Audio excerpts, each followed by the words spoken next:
The first thing you notice is the warmth.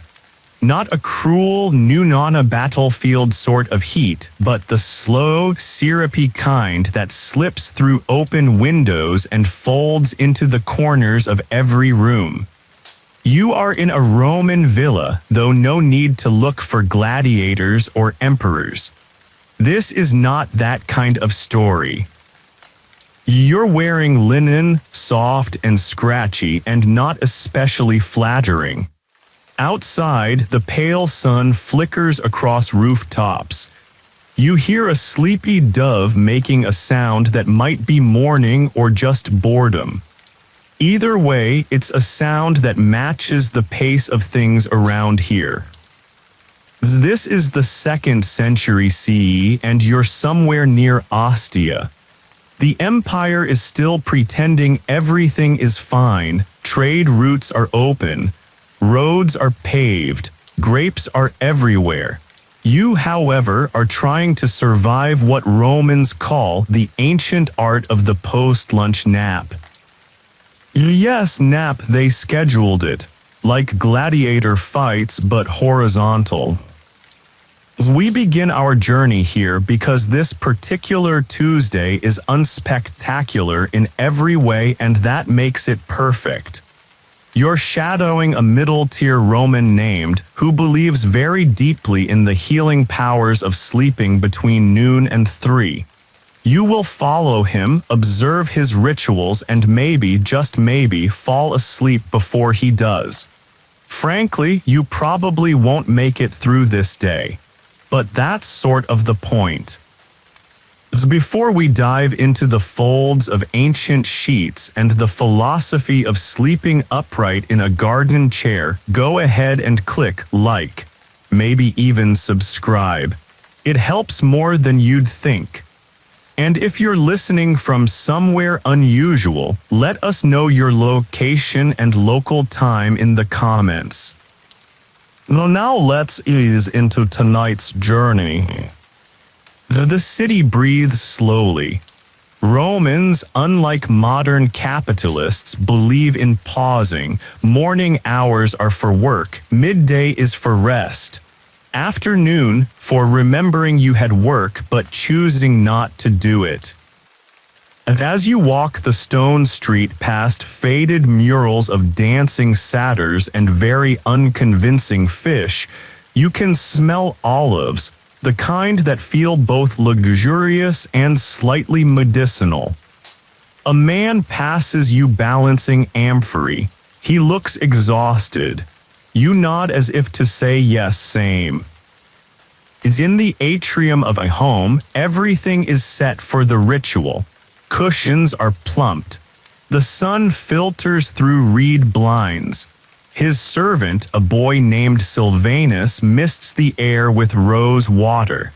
This is what the Romans called noble leisure, doing nothing but in a sophisticated way. Historians still debate whether it was more about digestion or just a way to avoid the hottest part of the day. There's evidence of nap laws in some regions, though whether they were enforced or just strong suggestions is unclear. Either way, it's all taken quite seriously. And today, we'll nap in stages. First, he'll recite a few lines of Horace, then a brief snack of cheese and mulled wine, and then finally the recline, not full horizontal. That's for the dead. He reclines at a 45-degree angle, wrapped in a woolen throw despite the heat, claiming it settles the thoughts. A weird tidbit for you. Some Roman households trained their parrots to mimic snoring. It was considered polite background noise. You sit near the fountain, listening to the trickle of water and the slow exhale of. His eyes are closed, but his mind is likely busy pretending not to think about taxes. You shift, your own limbs heavy, lulled by the sameness of the afternoon. This is only the beginning. The nap is a performance. And you, dear listener, are both audience and participant. Welcome to the most uneventful Roman day you'll never finish. You are now somewhere between time and linen. The villa has gone quieter, if that's even possible. Even the birds have stopped making decisions. You hear instead the soft hum of someone sweeping a mosaic hallway, rhythmic, determined, the ancient cousin of white noise. You're still sitting upright, more out of social pressure than personal preference. Remains a human statue, his expression hovering somewhere between serene and constipated. You suspect he's pretending to be asleep to avoid his wife. She's been reorganizing the spice rack since dawn and now appears to be threatening the jars with passive aggression. But back to the nap. This mid-afternoon rest isn't just indulgence. It's infrastructure, public buildings emptied out after lunch. Meetings were paused. Markets closed their shutters. Even trial proceedings were suspended for Hora, the 6th hour of daylight. The Roman Empire, for all its bloodshed and bureaucracy, made room for a good lie-down. The scholars still argue about whether rural citizens followed the same rhythms as the urban elite. Some suggest farmers simply worked around the sun and didn't have the luxury to schedule dreams. Others believe they too paused, if only to avoid hallucinating from heat exhaustion. Meanwhile, Sylvanus the servant has quietly placed a lavender sachet under an arm. Supposedly it wards off nightmares. You resist the urge to ask if it works on tax audits. You remember the bathhouse across the street, the one with the cracked mosaic of Neptune wearing suspiciously fashionable sandals. Earlier this morning, the steam from its hypocaust system rose into the air like ghostly toast. Now even the baths are still. The world is holding its breath. And yet, even in this state of planned inactivity, things happen. Somewhere upstairs, a scroll slips off a shelf with the soft plop of parchment resignation. A pigeon relieves itself directly onto a senator's statue. And a goat, who does not observe human schedules, has broken into the herb garden. Again. Weird fact, wealthy Romans sometimes hired someone called a bedroom assistant, whose entire job was to prepare your room for sleeping and wake you gently when the nap hour ended. Imagine being paid to fluff pillows for someone else's internal peace.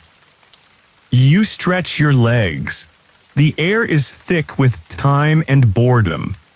Stirs, murmurs something about Cicero being too loud, and rolls onto his other elbow with the gravitas of a man who's read at least one philosophy scroll and now feels entitled to nap like one. The wind moves lazily through the vines. The world smells faintly of figs and maybe ambition rotting in the sun.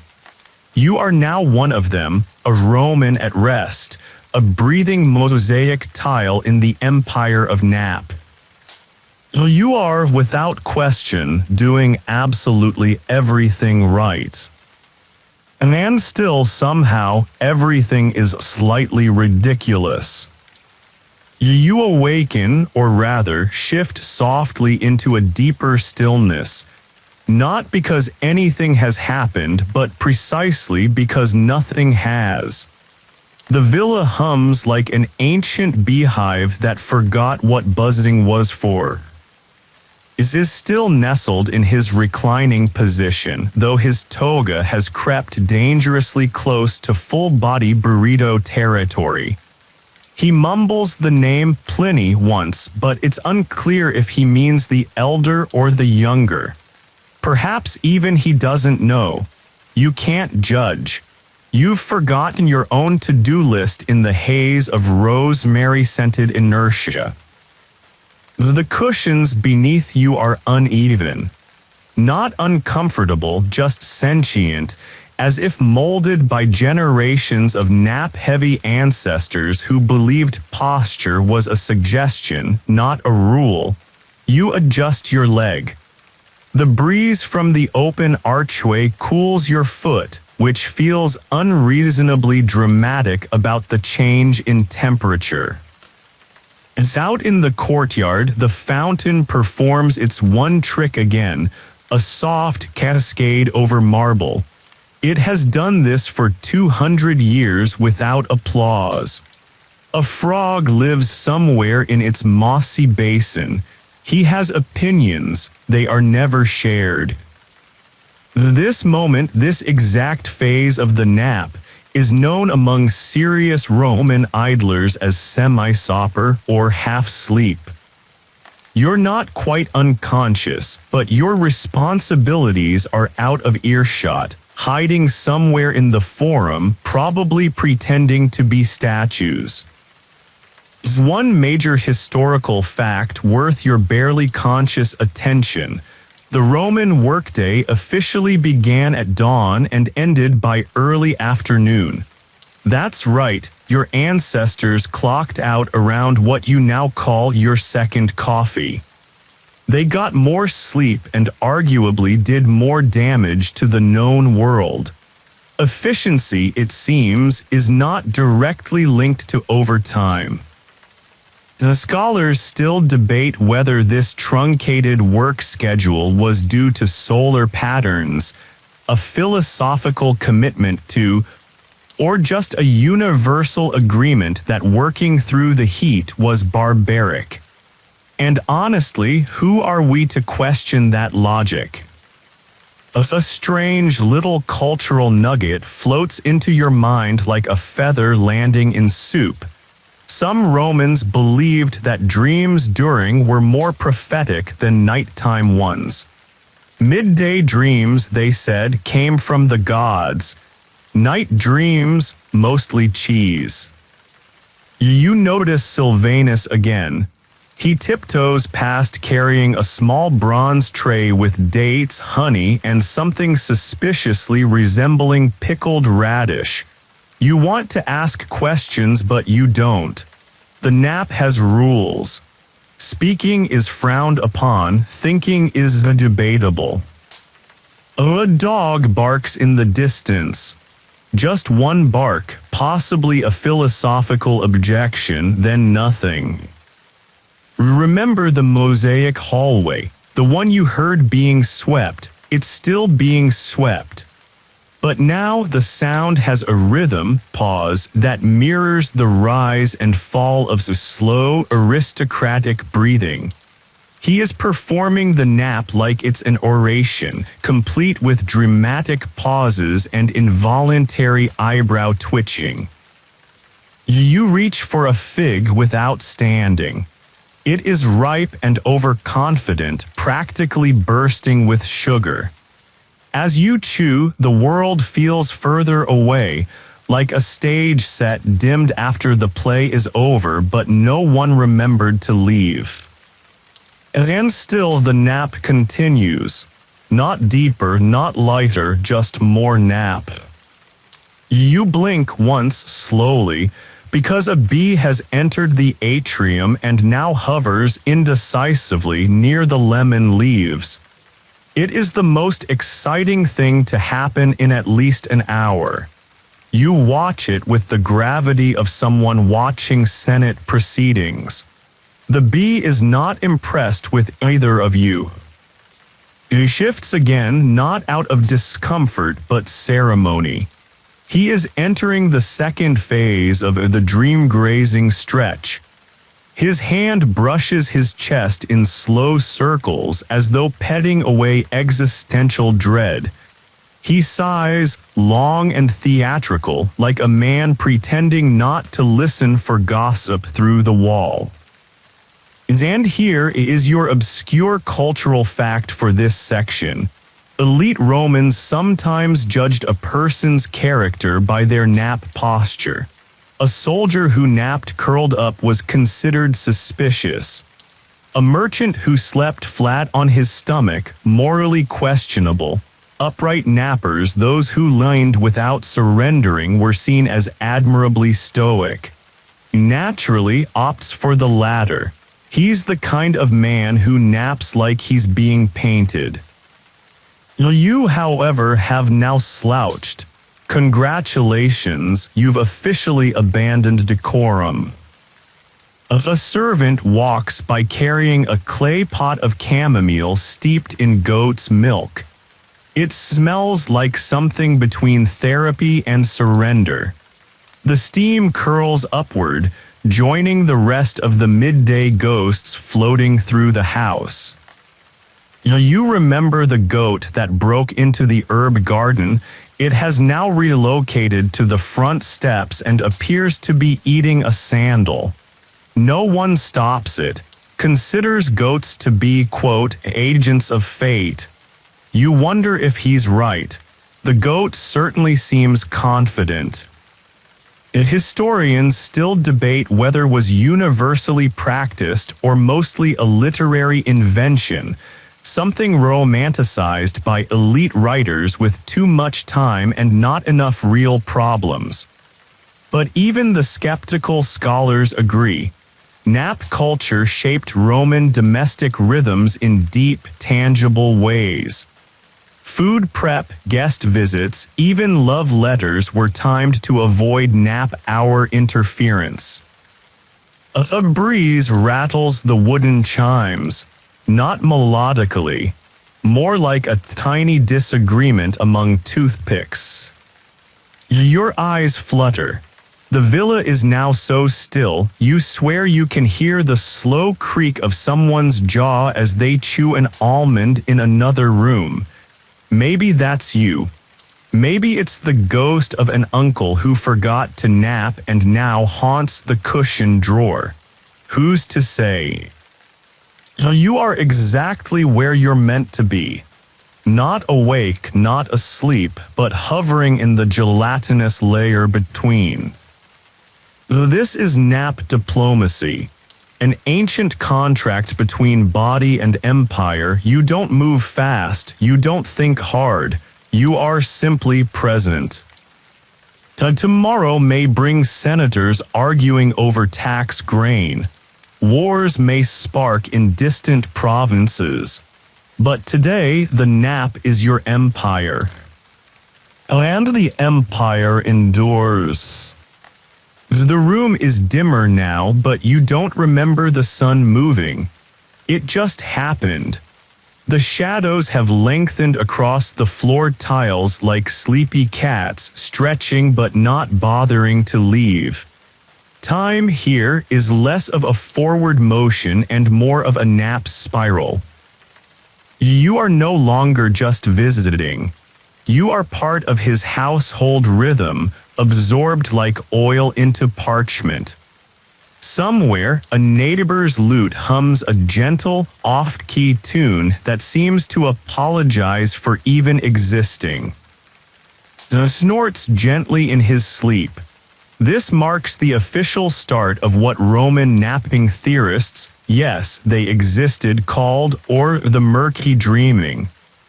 A stage of sleep believed to open hidden parts of the mind.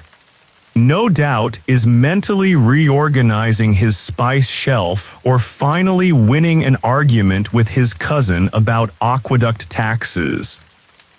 You, meanwhile, begin to understand why the empire lasted so long. Anyone who institutionalizes a siesta probably avoids a lot of civil wars. Another fact slides in quietly.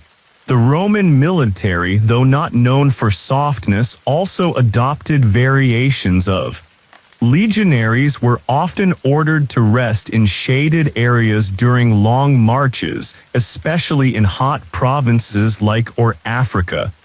These weren't naps out of laziness, they were strategy. After all, what good is a sword arm if it's shaking from dehydration? The scholars still debate whether these rest periods were formally embedded in the military schedule, or just understood as common sense passed down through grizzled centurions and gossiping cooks. Down the hallway, you hear the distinct wet slosh of wine being poured. No one's drinking it yet. It's just prepared, like everything in this culture, for the return to motion. The Romans believed in transitions. The nap was not the end, but a bridge. Here's your delightful cultural oddity of the hour. Some Roman homes had nap-specific furniture called a sort of cuddle couch kept in the atrium, often for symbolic marital rest or literal snoozes when marital symbolism got boring. Wealthy couples would rest there in the afternoon, more for social signaling than intimacy. "See," it said, "we nap together, therefore we are thriving." You don't know whether to admire or pity that level of sleepy propaganda. You stand, or rather you attempt to. Your limbs feel like wax fruit. Pretty but not functional. You manage to rise halfway before returning to your seat in a slow, pensive collapse. Is now drooling with great philosophical conviction. Sylvanus enters and gently places a scroll over his chest. It's a copy of Ray, a book about farming. Will awaken believing he read it, which is almost the same thing. As a distant merchant calls out in the alleyway, you catch only fragments, fresh olives, last basket, and something that may or may not be a warning about bees. This is the deep quiet of the Roman day, not lifeless, just paused. A society engineered not only roads and laws but cushions and rest. You feel the weight of centuries resting gently on your shoulders, not crushing, just encouraging you to lean back and forget what you were doing. You are horizontal now, not because you planned it, but because the marble looked patient and your spine negotiated surrender without consulting you. The fountain continues its slow applause, lets out a gentle wheeze that suggests spiritual enlightenment or nasal congestion. Either way, he seems pleased. And there, in the corner of your awareness, you begin to sense the world stirring. Not moving yet, but making tea. The nap is not over, but its ending has sent out invitations. The city begins its slow inhale. The fun fact, public sundials in Rome often included engraved reminders about rest. One famously read, "Take not the day too seriously, it will pass regardless." The Romans, who could be hilariously fatalistic, often built jokes into their infrastructure. You suspect if they had invented email, it would come with a built-in excuse system. The scholars still debate whether had religious undertones, especially among Stoics and Epicureans. Some believed the nap was a sacred interruption, a miniature death of ego. Others believed it was just the best way to escape their relatives. Your obscure gem for this chapter: some Roman poets insisted that creative inspiration struck most often during midday sleep. Horace, in one surviving letter, claimed his best verses came between figs and silence. Historians are unsure whether he meant literal figs or something more metaphorical. Either way, his work survived, and so did the nap. As outside, a donkey cart rolls slowly over cobblestones, its wooden wheels groaning like old philosophers. The driver hums something wordless and repetitive. It may be a song, it may be boredom, you can't tell the difference anymore. Sylvanus reappears with a basin of cool water and a cloth. He dabs a forehead like a priest performing the rite of post-slumber dignity. Then he glances at you, still spread like melted wax across the couch, and shrugs. No words needed. This is what civilization looks like. Now you close your eyes again, not to sleep, but to listen. Though the silence isn't empty, it's textured. The way papyrus smells before it's written on, the soft scuff of sandals in hallways, the knowledge that somewhere someone is still trying to convince a goat to leave their garden. You think about how every empire leaves behind its temples, its statues, its scandals. But naps are personal, quiet acts of rebellion against the frantic pull of productivity. They don't get carved into marble, but maybe they should. While you drift again without urgency, the nap continues. And so you remain in the warm grip of Roman stillness. Somewhere between being and not being, you reach the soft, squishy core of the Roman nap. It's warm here, not hot, not cold. Just warm like an old thought returning without explanation. You lie in a tangle of limbs and vague memories, not quite sure which century your bones belong to. The atrium air hangs like wet silk. Light has turned golden, the kind that makes you feel like time owes you nothing and you're weirdly okay with that. Is still asleep, one leg bent in what philosophers might call the position of reluctant wisdom. His scroll has slid to the floor, unread and unbothered. You envy it. Is in this moment it becomes clear, wasn't just a nap. It was an intermission between identities.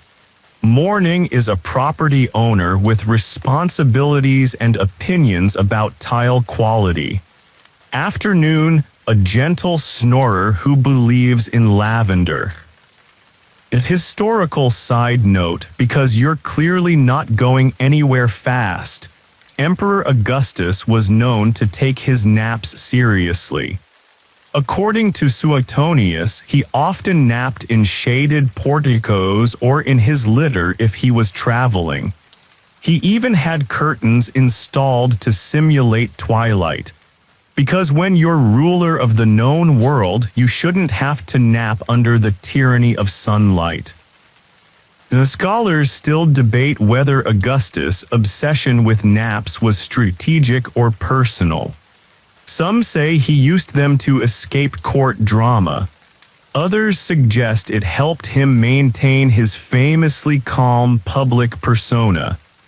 After all, it's easier to rule with a level head when you're not, say, running on 4 hours of sleep and a bad breakfast.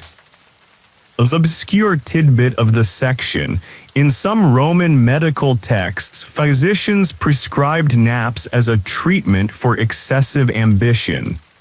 Yes, ambition, too much drive, they warned, could overheat the soul. The cure? A nap with one's sandals off and a dish of cold lentils nearby. Take that, hustle culture. You hear a door creak open, not urgently, just a lazy groan from a hinge that hasn't seen oil in a while. It's Helena, wife, carrying a small bowl of olives and reading a list written on wax tablet. She reads aloud softly, laundry figs, ask neighbor to return cheese mold, and she squints, consider moving the statue.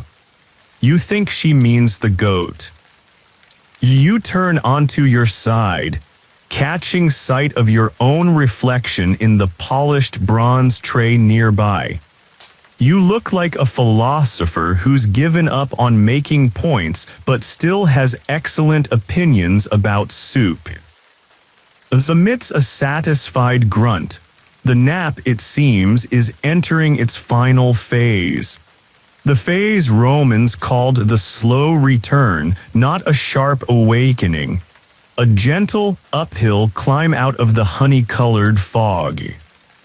And you're climbing too, but slowly, very slowly, no rush. Because in Rome, even waking up is a ritual. You're not quite awake, but the world has begun brushing its teeth. Distant sounds have crept back in. The tinkling of metal pots, the muted of a servant trying to wake a chicken politely, and the delicate clack, clack, clack of Helena's sandals as she resumes her circuit around the villa, still debating the statue situation. You feel the air shift. A cooler breeze now. The sun has begun its sideways descent, painting slanted shadows across the tiled courtyard floor like ancient sundials that don't need numbers. Rolls onto his back and blinks once like a turtle trying to remember which lifetime it's in. He lifts his hand, examines his fingers as if he's not sure they're his, then says to no one in particular, "That was restorative." A pause. "But I dreamed I owed Cicero money." Another pause. "We weren't even born in the same century." This, apparently, is his normal post-nap dialogue. Here's your historical fact to carry like a warm pebble in your pocket. In many Roman households, the resumption of daily activity after was marked by specific sounds. A bell or a clap. Sometimes a servant announcing, with great drama, "The sun lowers and so must our sloth." Most people ignored the theatrics and just started looking for snacks. Today, Sylvanus walks in with a tray of grapes, hard cheese, and flatbread that has seen better hours. You accept one grape. It tastes of contentment and mild fermentation. Helena takes a piece of cheese, mutters "too soft," and begins reworking her wax list with the intensity of a military campaign. Your cultural tidbit for today's offering: some elite Romans hosted post-nap salons, short, slow-moving gatherings where attendees debated poetry, law, or gossip disguised as philosophy. The rules were simple. Speak softly, recline if possible, and under no circumstances raise your voice above a thoughtful murmur. The scholars still argue about whether these salons influenced Roman policy or simply provided an outlet for egos too large to nap properly. Either way, they left behind a trail of scrolls full of vague metaphors and one spectacular recipe for almond custard. Now upright and stretching with the elegance of a cat wearing too much jewelry, announces, "I shall write a letter." He doesn't, he just says it for structure, you understand. Structure matters, even if nothing happens afterward. You feel the nap leaving your limbs like low tide. A little resistance, a little regret. The warmth stays, but the fog recedes. The walls of the villa look sharper now, less mythic, more real. You hear a neighbor yelling about stolen figs. Civilization is back. And yet something lingers. a slowness, a softness, a gentle reminder that you were, for a few golden hours, part of an ancient science, a sleep ritual, a cultural commitment to. Now you reach for another grape, not because you're hungry, but because you can. And in this moment, that feels like a legacy worth preserving. As afternoon now leans into the walls, casting shadows with opinion, the villa, once wrapped in the syrup of sleep, begins to stretch its limbs. You can almost hear it yawn. You're still lounging on the same cushion, which now has a permanent dent shaped suspiciously like your decision-making skills. Rises like a man auditioning for the role of responsible adult, but only half-heartedly. His toga is askew. His hair defies the republic. He reaches for the scroll he pretended to read before the nap and gives it a thoughtful glance, as if hoping it might have read itself while he was out. It hasn't. Still, he nods solemnly and sets it aside. A true intellectual move. Ah, he sighs, the second life of the day begins. This, you've learned, is a Roman way of saying, I guess we're doing things again. Helena appears with a bowl of grapes and an eyebrow that could sculpt empires. Did you dream of anything useful? She asks, peeling one with a tiny bronze knife, considers. I dreamt of running and then tripping and then arguing with about sandals. This is considered a solid post-nap conversation starter. You stand, finally, or at least your body rises with the ceremonial stiffness of an old statue reconsidering its pose. You walk past the still trickling fountain, past the wall of dusty laurels and back toward the front of the villa where the day resumes like a soft play you already saw once. The historical fact of the hour. In the city of Pompeii, yes, that Pompeii, archaeologists found entire household layouts centered around light and airflow for optimal. Courtyards were constructed to catch midday breezes, and sleeping chambers were placed away from kitchen heat. These people engineered siestas with the same care modern cities apply to parking garages. And here's your obscure tidbit: some households employed people believed to interpret dreams. These weren't exactly priests or therapists, more like professional with access to symbolic charts and a flair for dramatic pauses. A popular interpretation, dreaming of bees meant fortune is near but may sting your reputation. Make of that what you will. The Sylvanus is now setting out post-nap snacks, small bowls of nuts, honeyed dates, and something that may be boiled bird. No one asks.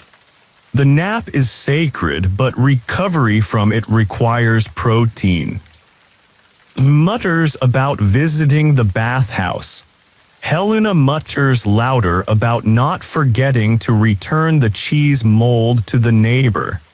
These are not arguments exactly, more like ambient relationship noises.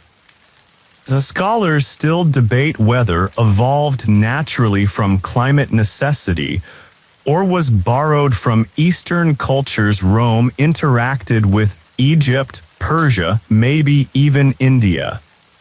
Ancient napping might be the original shared human language. You step into the garden, where the goat is now napping beside a toppled potted herb. It's unclear whether this is a protest or a performance piece.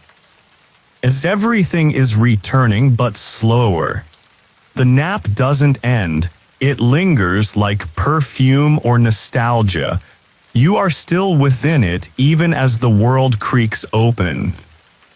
And that, the Romans would say, is exactly how it should be. As outside the villa gates, the alley murmurs to life again. Cobblestones echo with footsteps, not hurried ones, but the kind that say, I've had a nap and I'm emotionally prepared to tolerate humanity. The sky has softened into late afternoon. A lazy orange sprawls across the rooftops and the smells of bread, sweat, figs, and ambition waft together like an imperial soup.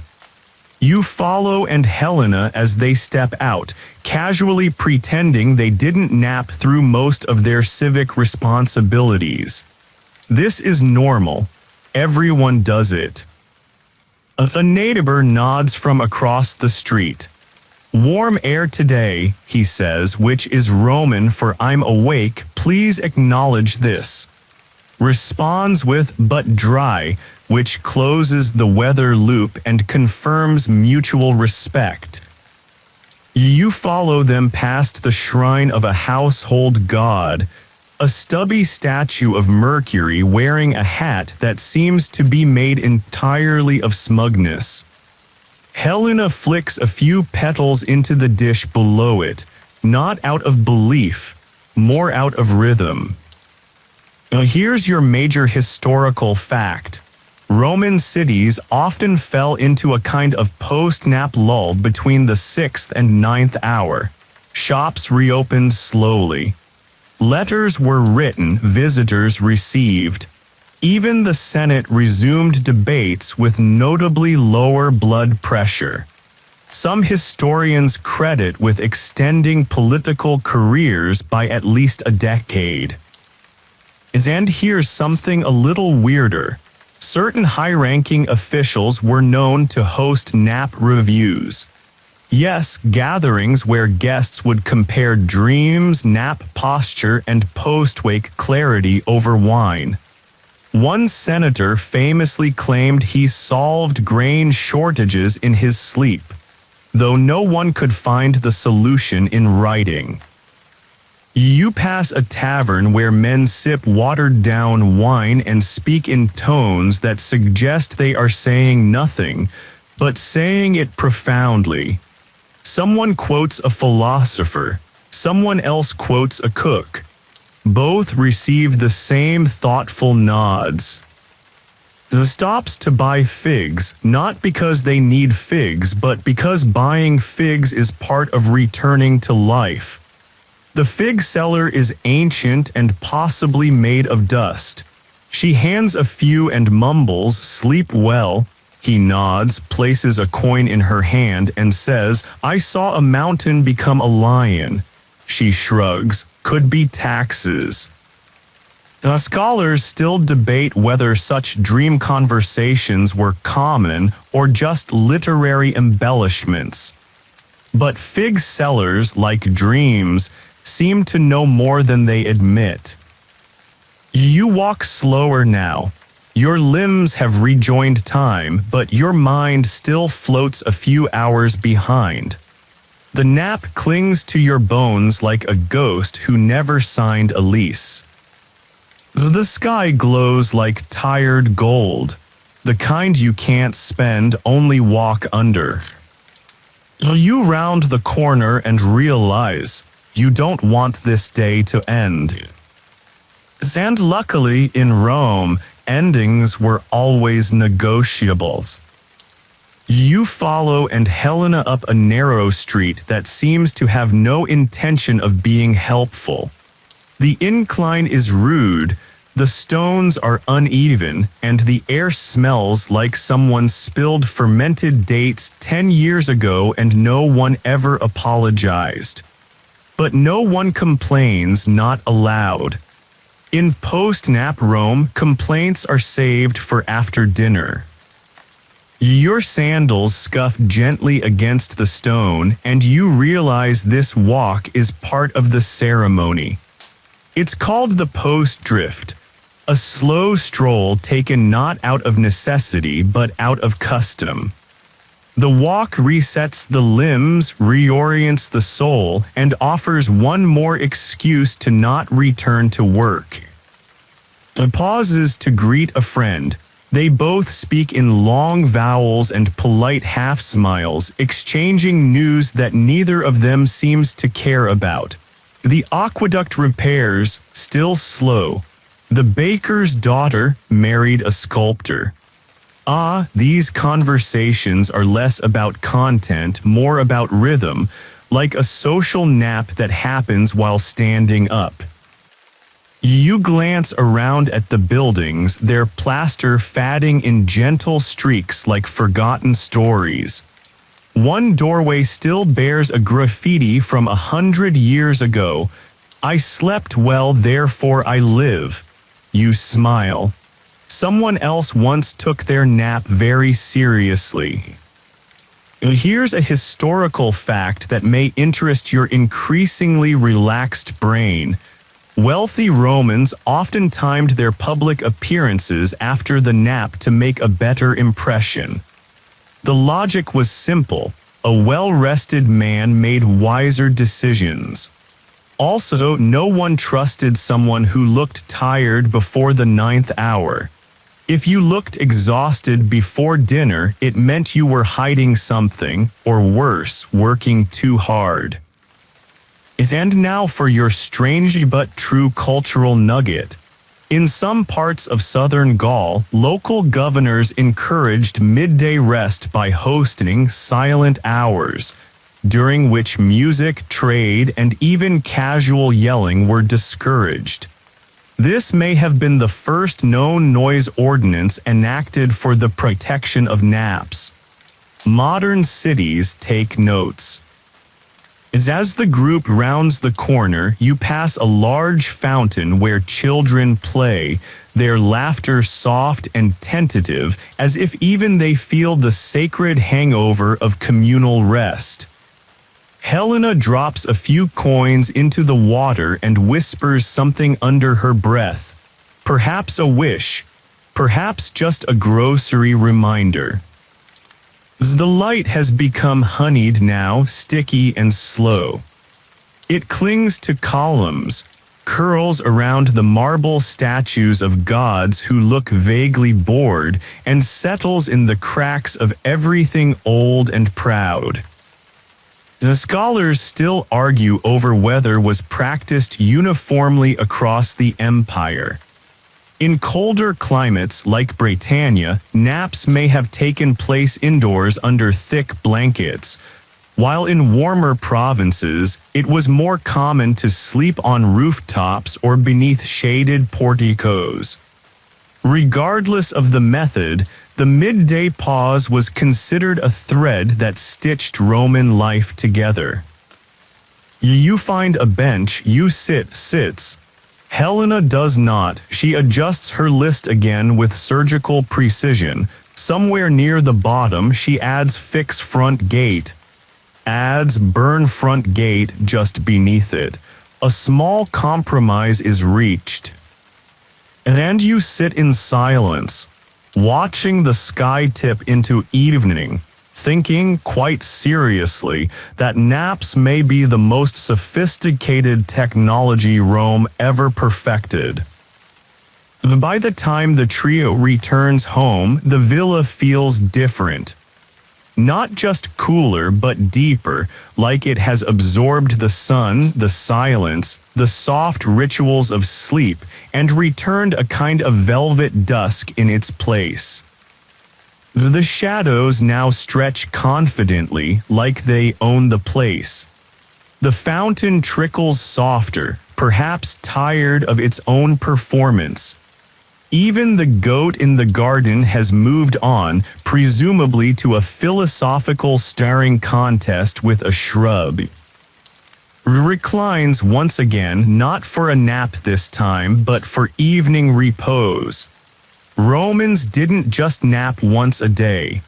No, that would be inefficient. They built multiple zones of rest into their lives like punctuation marks.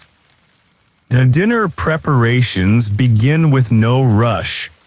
A servant grinds spices in a shallow bowl while humming something haunting and strangely catchy. Helena is in the kitchen now, arguing quietly with the oil merchant over the freshness of today's batch. She wins, she always does. Now an important historical insight for your softening attention span.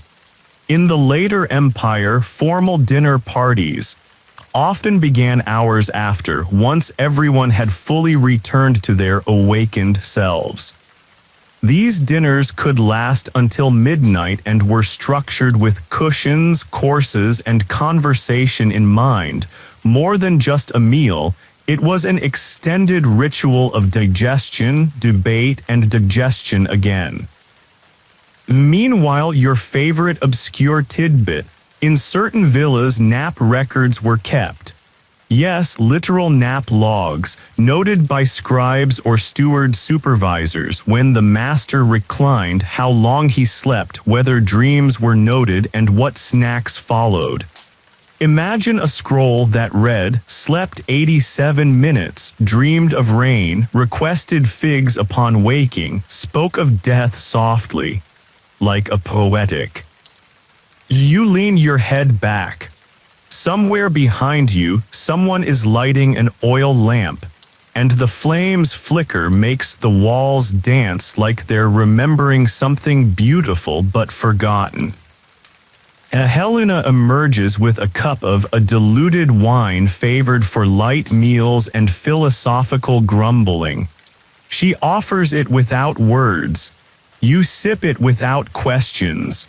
The flavor is sour but clean, like truth you weren't expecting. As outside, a breeze rustles the grapevines.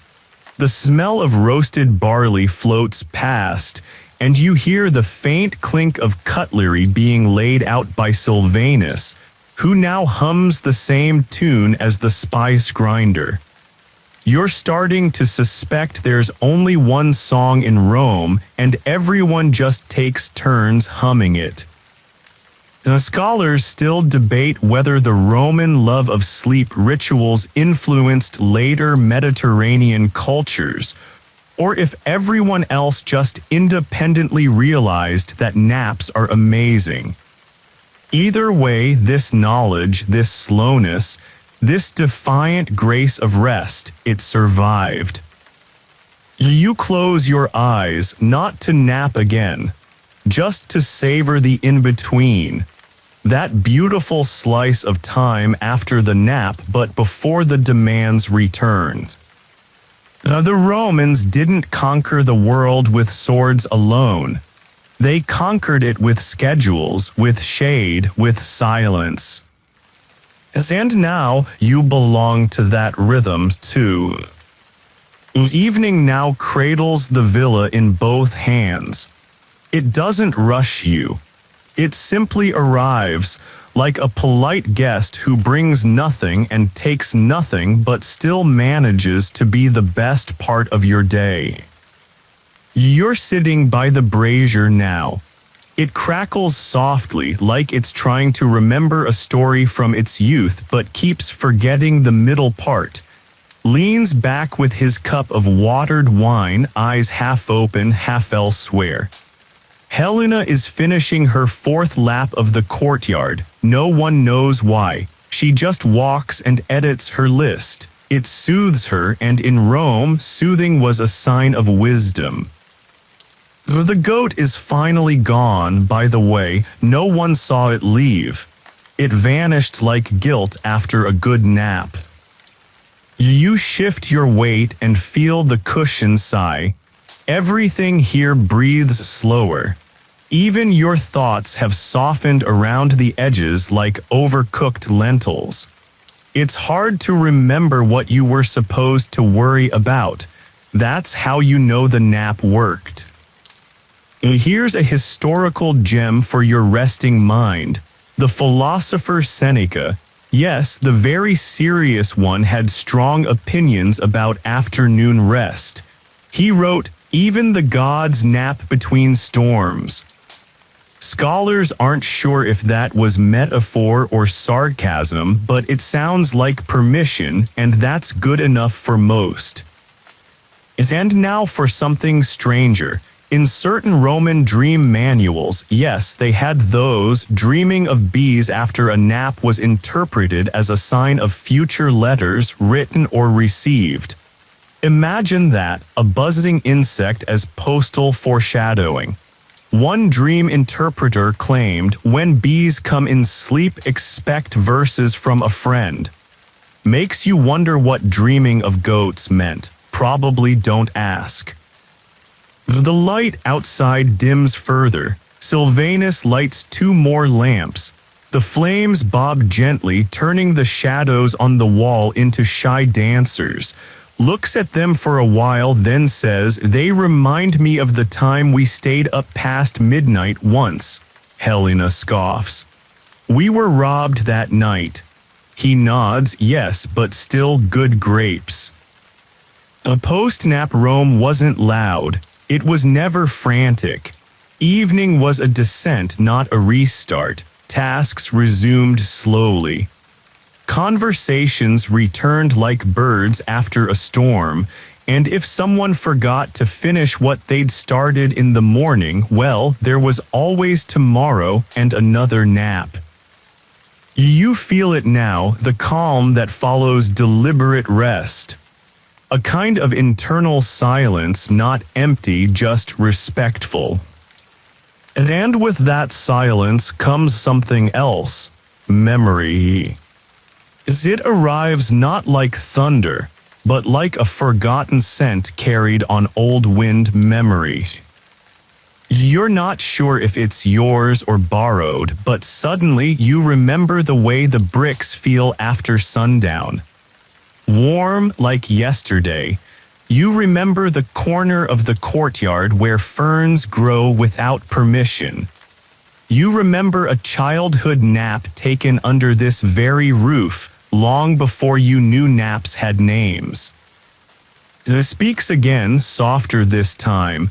My father always woke before the 9th hour, never liked to sleep too long, said it made the dreams jealous. Helena replies without turning, he also believed thunder was the sound of Jupiter sneezing. A logical man, says sipping. This is the kind of dialogue that fills Roman evenings. Not debates, not declarations. Just small truths dressed as humor. Here's something useful and historical. Many Roman households scheduled evening readings, soft recitations of poetry or philosophy, not for entertainment but for digestion. Digesting thoughts was just as important as digesting lentils. Especially if the lentils were undercooked, which, judging by the state of the kitchen, was likely. And your obscure delight of the night. A certain senator once had his parrot trained to recite the opening lines of Virgil's Aeneid during dinner. The bird was paid in dates. Eventually, it started offering literary criticism in squawks. The senator claimed it once said boring during a guest's toast. History remains divided on whether it was intentional. You hear footsteps in the alley outside, someone walking slowly, deliberately. Perhaps a returning friend, perhaps no one, you don't check. Romans didn't panic at footsteps. Most of them were just sandals getting philosophical. Helena finally sits. She folds her list in half. Nods as if this gesture concludes the business of the day. You realize you've spent an entire afternoon doing very little, but thinking very deeply. And somehow it feels like everything important was accomplished. The scholars still debate whether the Roman obsession with rhythm of day and body and rest made them more productive or simply more human. Some say the nap was about recovery. Others call it resistance. Resistance to chaos, to fatigue, to the myth that urgency means importance. You rise and walk once more toward the edge of the atrium. The moon is peeking through the clouds like it's eavesdropping on a secret. You whisper nothing to it. It nods back. And for one last moment you are suspended, not in time, but in something older and slower and kinder. The nap is long over. But you are still at rest. It's evening proper now, the kind of evening that wears slippers. The sky has dissolved into a muted violet and everything feels like it's being gently tucked in by the universe. The villa murmurs with small sounds. A soft cough, the clang of a spoon against a clay bowl, the distant murmur of a neighbor telling a story that's probably a little exaggerated. You are once again on a cushion, but this time in the triclinium, the Roman dining room for the wealthy. Dining room is generous. It's 3 low couches surrounding a table too small for comfort but perfect for philosophy. Is reclining with the practiced art of a man who's reclined his way through every phase of the empire. Helena sits with her back straight, one leg tucked, and the air of someone who can both discuss politics and taste olive oil critically at the same time. Sylvanus places dishes before you. Cold roast fish, lentils, a suspiciously ambitious cheese, and a loaf of bread so dense it might double as a doorstop. You break it anyway. Crumbs fall like ancient secrets. Here's your historical note for tonight's meal. In upper-class Roman society, post-nap dinners were intentionally long and drawn out. This wasn't about food, it was about process, about savoring, about speaking only after chewing and sometimes instead of chewing. Conversations were more important than digestion, which, frankly, explains the Romans' love for reclining after meals. An obscure cultural tidbit: some households employed food tasters not just for poison but for texture. If the cheese was too dry or the fish oversalted, a might offer corrections. This person often doubled as a gossip broker. If they didn't like your stew, you'd hear about it at the bathhouse the next day. The oil lamp flickers, casting dancing shadows on the wall again. You watch them silently.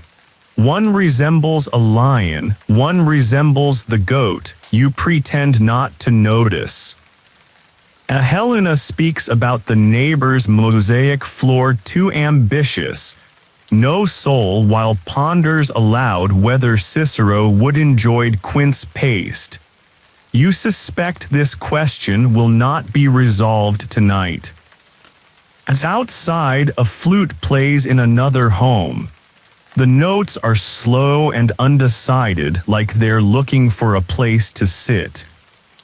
And now the real sensation hits. The nap didn't just restore your body, it reordered your day. It folded time like dough. Somehow this dinner feels like the continuation of the nap rather than its aftermaths. Even in speech there is slowness. Pauses between thoughts are respected. Jokes are told as if the punchlines are optional. Helena chuckles once and everyone applauds as if a law was passed. Sylvanus refills your cup. You thank him with a nod. He responds with the smallest grin, like you've passed some quiet test. The fire crackles. The meal continues. and the empire, vast and aging, sits with you like an old friend who forgot to leave. Night now spreads fully across the villa like a thick woolen cloak. The streets outside have gone quiet, save for the occasional bark of a dog who has very strong feelings about shadows. Inside, the dinner has melted into the final course. A bowl of dried fruit, some honeyed nuts, and a single pomegranate split open like an ancient riddle. It finishes a slow monologue about the decline of Latin grammar. Helena counters with a theory that the problem began when poets started using metaphors for vegetables. This is not an argument, it's courtship Roman style. You, meanwhile, are sinking again, not into nap but into something adjacent. A post-nap haze. That familiar warmth behind your eyes, that slow syrup creeping up your spine, it's not sleepiness exactly, it's surrender. Now here's a fact to fold into your dreamy brain. Romans did not always distinguish between sleep and rest. The word was used to describe both. It meant calm, quiet stillness, a state of the body but also the soul. To seek was not to abandon the day but to step into its quieter room. And now your obscure delight for this hour. Some Roman dream interpreters claimed that dreaming after a meal, especially when the stomach was full but the mind unburdened, produced the most reliable visions. So yes, that feeling of insight you get after overreading and staring at a candle. The Romans thought that was divine truth. Helena rises and disappears into the inner room, stares at the lamp for a while. I think I'll write a letter, he says. He won't. He never does, but he likes imagining the idea of writing. For Romans, intention often counted as half the action. Sylvanus begins clearing the table with the quiet skill of someone who's watched 1,000 dinners dissolve. You watch him scrape remnants into a clay bowl, the rhythms of the act almost hypnotic. And you realize this too is part of the ending, the slow descent. The closing of the day that was paused, folded, napped through, resumed, and now gently vanishing like mist.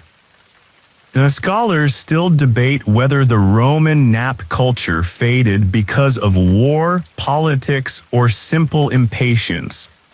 What they agree on is this: something was lost when we stopped scheduling rest with intention.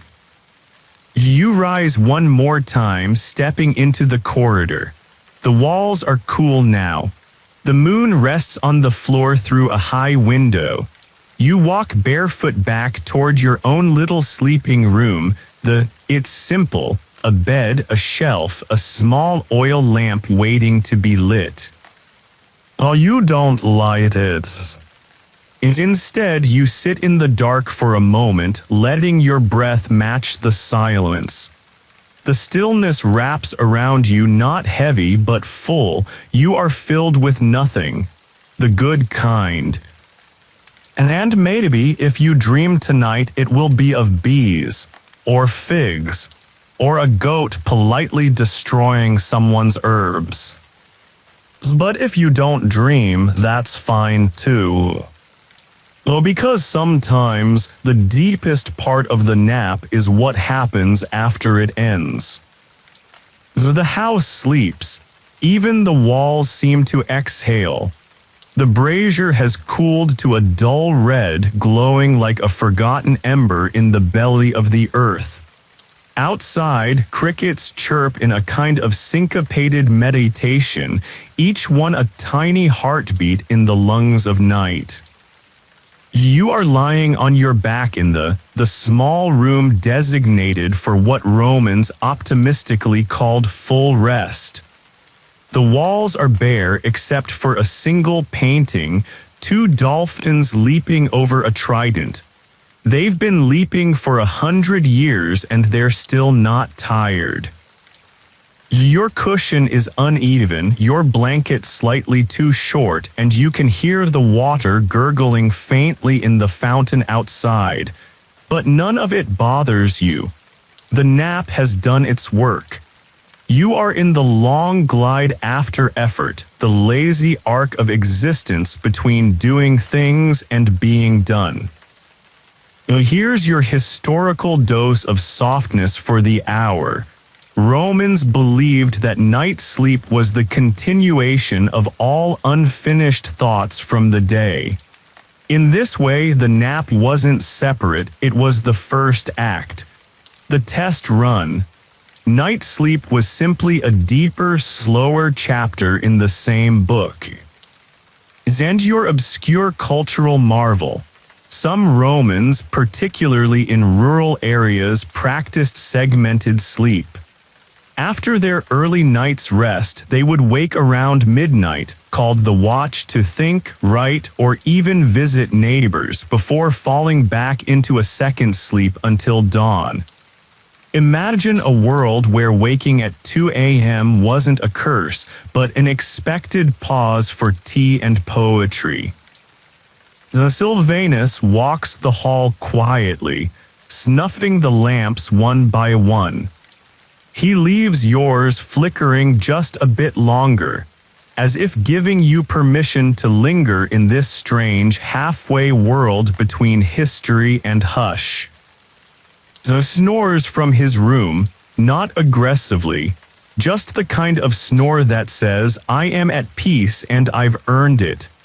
Helena undoubtedly has written a new list on her wax tablet. It's possible she dreams in bullet points. You turn onto your side. The cushion releases a whisper of dust, like a sigh from a century ago. You realize something peculiar. You've started to think like them. Slowly, with pauses, with care. You've caught the rhythm, like slipping into someone else's song and finding the tempo suits you better than your own. And with that realization, your eyes begin to close again, not out of exhaustion, but out of trust. Because in this house, in this Rome, you are allowed, no, encouraged to rest. You wake before dawn, or rather, you float gently upward like a piece of parchment rising on a warm breeze. You aren't startled. The light isn't harsh. The world is still deciding whether it wants to be awake. So are you. You sit up. The air is cooler now, crisp like a fresh scroll or a well-kept lie.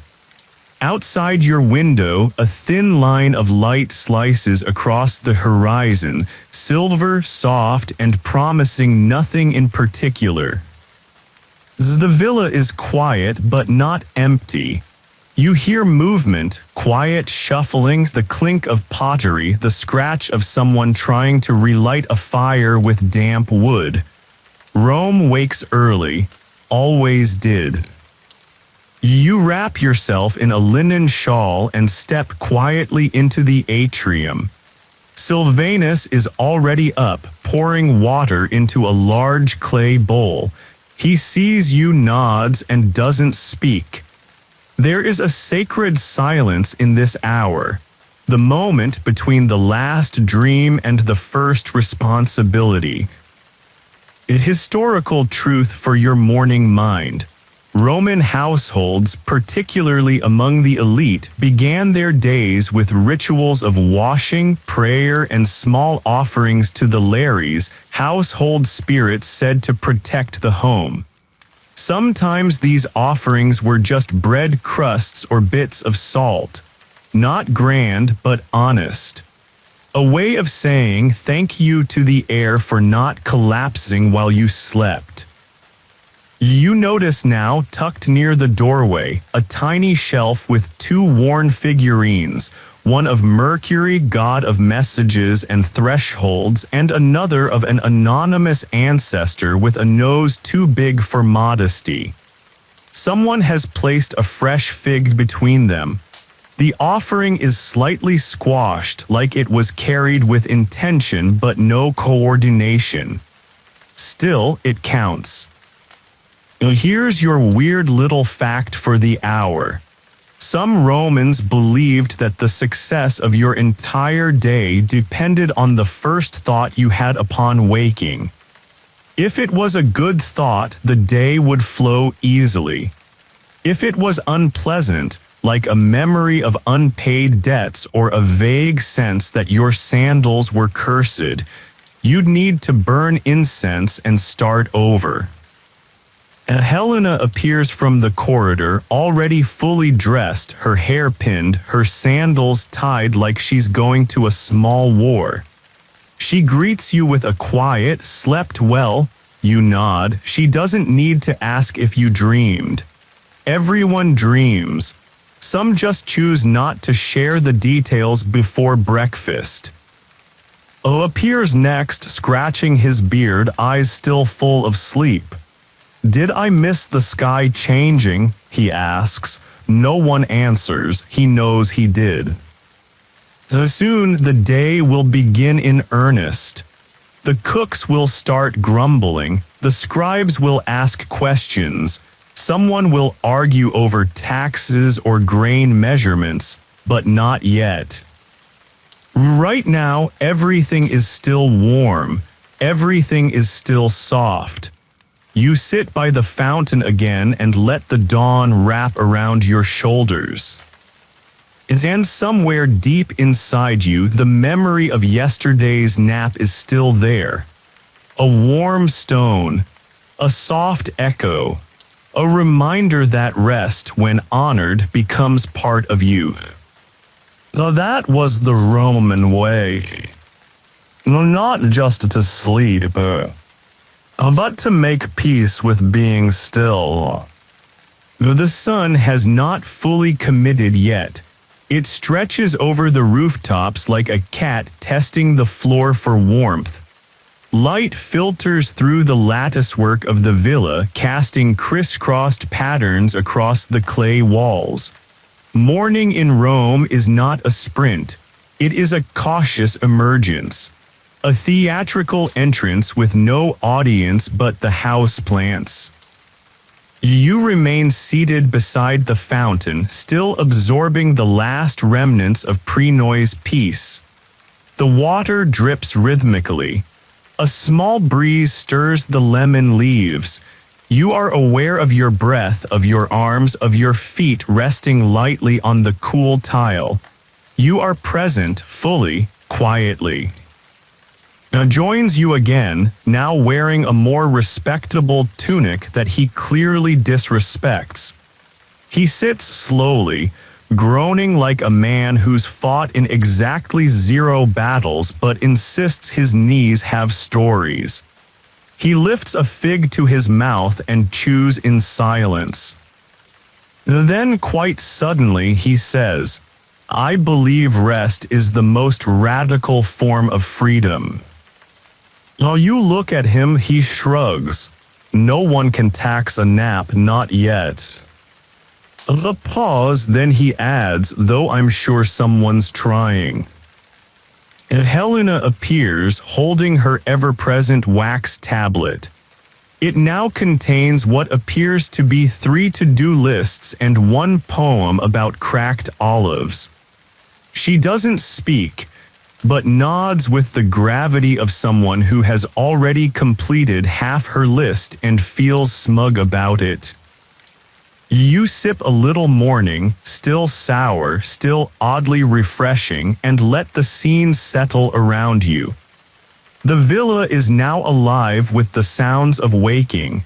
A broom sweeping in semi-rhythmic resignation, a servant muttering about jam consistency, the distant hiss of an oil lamp resisting extinction. Here's a fact for your just awakening mind.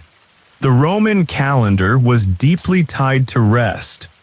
A cycle of market days effectively gave citizens every 8th day as a pause, a break in the economic cycle to reflect, reset, or simply avoid spending money. Some towns even aligned local festivals with these rest days to ensure maximum relaxation and maximum olive sales. And your cultural tidbit of delight. In certain wealthy Roman homes, it was considered fashionable to own sleeping dogs. These dogs had no job except to nap conspicuously near their owners, modeling the ideal behavior of a well-run household. One senator even had his dog trained to yawn on command during speeches, to signal that debate had gone on too long. You yawn now, untrained but timely. The day may have begun, but its rhythm remains soft.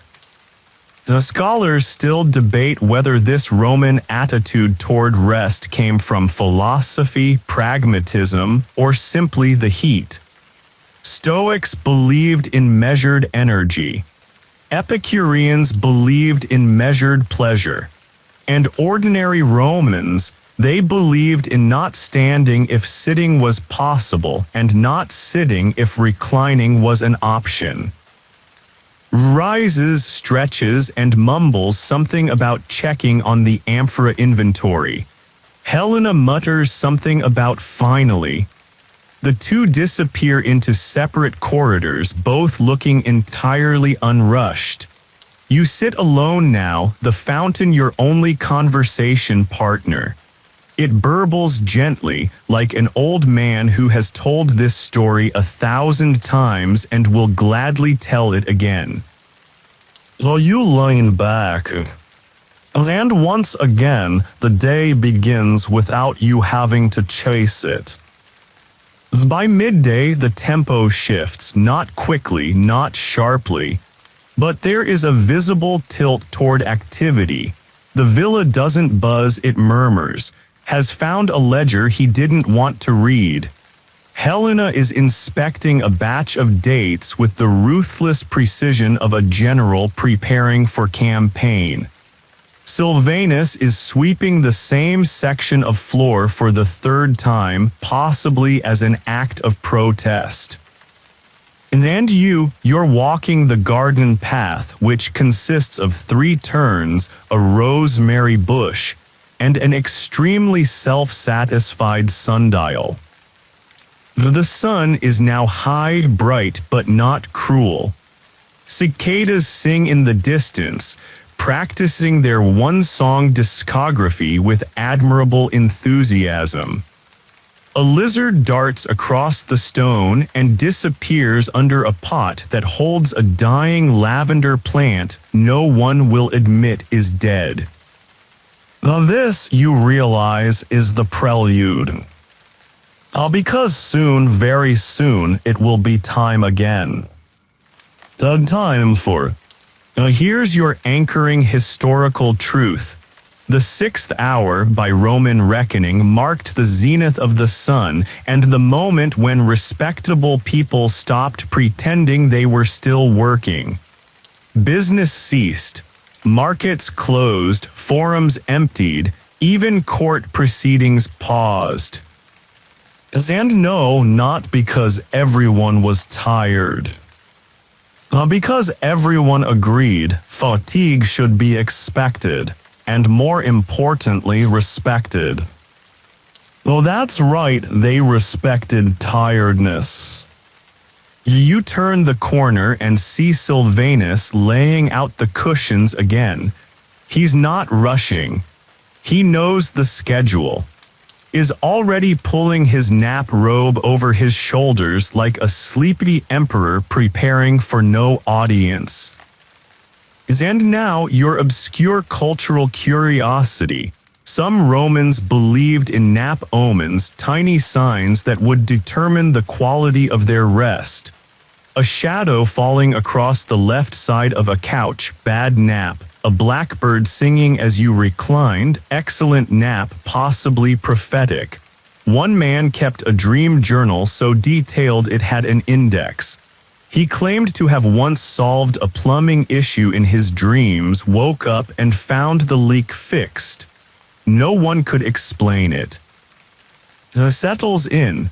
Helena remains at her table, finishing a letter in deliberate, pointed Latin. You recline on your own borrowed cushion, the fabric warm from the sun, the air scented with something halfway between oregano and patience. And here, at the exact midpoint of the Roman day, you feel the nap rising again, not as exhaustion but as gravity. Not pulling you down but holding you steady. The sun glows like a thought you almost forgot. The courtyard silences itself in anticipation. The world once more prepares to pause. You close your eyes, but you don't fall asleep, not yet. First, you drift. Your body quiets before your mind, which is still busily sorting impressions of the day. The clink of pottery, the smell of oil, the weight of a fig in your palm. Everything that happened and didn't happen now folds gently together like the corners of a well-worn parchment. The sun beats lazily through the slats of the pergola above, throwing stripy shadows across the floor like tiger markings on a tired marble cat. Sylvanus tiptoes through the atrium, adjusting a curtain so the light hits you less directly. He doesn't speak. This moment is protected, sealed off from interruption. You are now back in the domain of. Your limbs settle like soft clay. Your breath slows until it no longer belongs to effort but to atmosphere. The fountain gurgles nearby, and you swear it has changed its rhythm just slightly to accommodate your pulse. Here's your major historical anchor for today's descent into stillness. Roman philosophers didn't just tolerate the nap, they exalted it. Pliny the Younger wrote that the body needed rest like the fields needed fallow time. Cicero, often a professional arguer, declared that a soul must retreat inward like the army to its fort. Even the Stoics, those famously iron-willed thinkers, encouraged strategic withdrawal from labor through afternoon rest, not for indulgence, but for calibration. To restore one's clarity. And today's odd but delightful nugget. In some villas, nap rooms were painted in specific color palettes designed to soothe. Light blue, pale green, and what scholars describe as warm earth tones. Some even burned sage or bay laurel to promote vivid dreams. One villa in Pompeii had walls painted entirely with scenes of clouds, perhaps to encourage floating. Or perhaps because a painter got paid by the cloud. Has reached his full recline. One arm over his stomach, the other tucked behind his head like a thinker who just gave up. Helena joins shortly after, muttering something about just for 20 minutes, and promptly slipping into a state of perfect unconsciousness that lasts no fewer than 45. You, nestled between and silence, begin to feel that same heaviness in your bones. Not a burdensome weight, more like someone laying a warm blanket over your thoughts. You remember the scroll you saw this morning, the one someone forgot to put away. A treatise on architecture now crumpled in the corner. You imagine the scroll itself sighing, "Another nap, yes please." Time flattens. The sun sits at its highest point unmoving like a spotlight holding the world in a gentle freeze. Nothing needs to happen now, and because nothing is expected, you begin to rest. Not nap, rest. Now there is a difference. You enter sleep softly, like stepping into water that has already been warmed to your liking. There's no jolt, no sudden letting go, just a slow, gentle descent into the deeper layers of Roman stillness. You dream, though you won't remember all of it. Just fragments, images like cracked mosaics, the goat floating, speaking fluent pidgin, a staircase that turns into bread. It all makes perfect sense until you wake. And then you do, slowly. You rise again, this time like steam curling upward, shapeless and harmless and entirely without motive. No alarm, no summons, no urgency. Just the quiet return of awareness, like the tide returning to a beach it left reluctantly. Is already sitting up, blinking like someone who dreamed of taxes but forgot the amount. He scratches his chest and mutters, "I was in a boat, but I was also the boat." Helena, with hair slightly more rebellious than before, is pretending she didn't fall asleep. "I was thinking with my eyes closed," she insists. You nod supportively. "That's valid." Here's your factual thread for this woven hour. Evidence from sleep patterns in surviving Roman writings and graffiti shows that people tracked their naps. Not just time, but quality.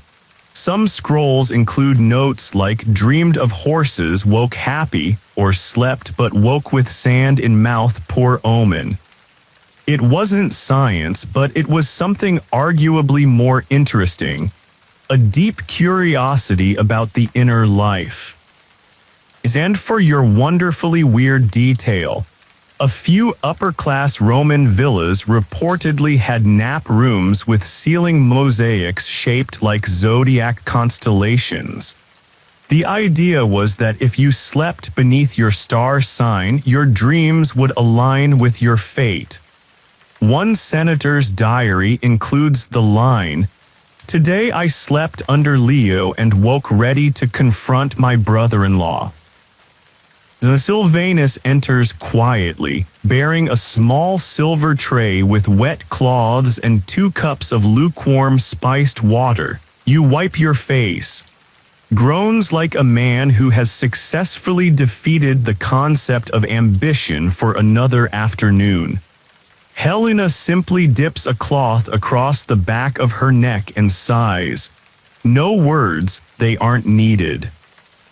As outside, the sun begins its descent. The villa is now awake, but in the most careful way possible. You can hear someone oiling a hinge. A quiet conversation between 2 servants about figs. A bird chirping precisely once before deciding the day is too far gone to commit. You rise slowly, stretch, and feel the nap leaving your body like steam rising from freshly poured tea. Oh, it was not sleep, as it was a ritual. You begin to understand that in Rome, the nap is not a pause in the day. Oh, it is the center. The keystone. The proof that life, when done right, is not about how much you can do. It's about how gently you can be. By late afternoon, the villa has changed costume. What was once a house of stillness is now a house of quiet motion, measured, deliberate, but undeniably alive. The sun slides downward, casting everything in long shadows that stretch like yawns. The air has cooled just enough to allow the idea of productivity to re-enter the room without causing a riot. Sylvanus is sweeping again, not because it needs to be done, but because some tasks are more about rhythm than result.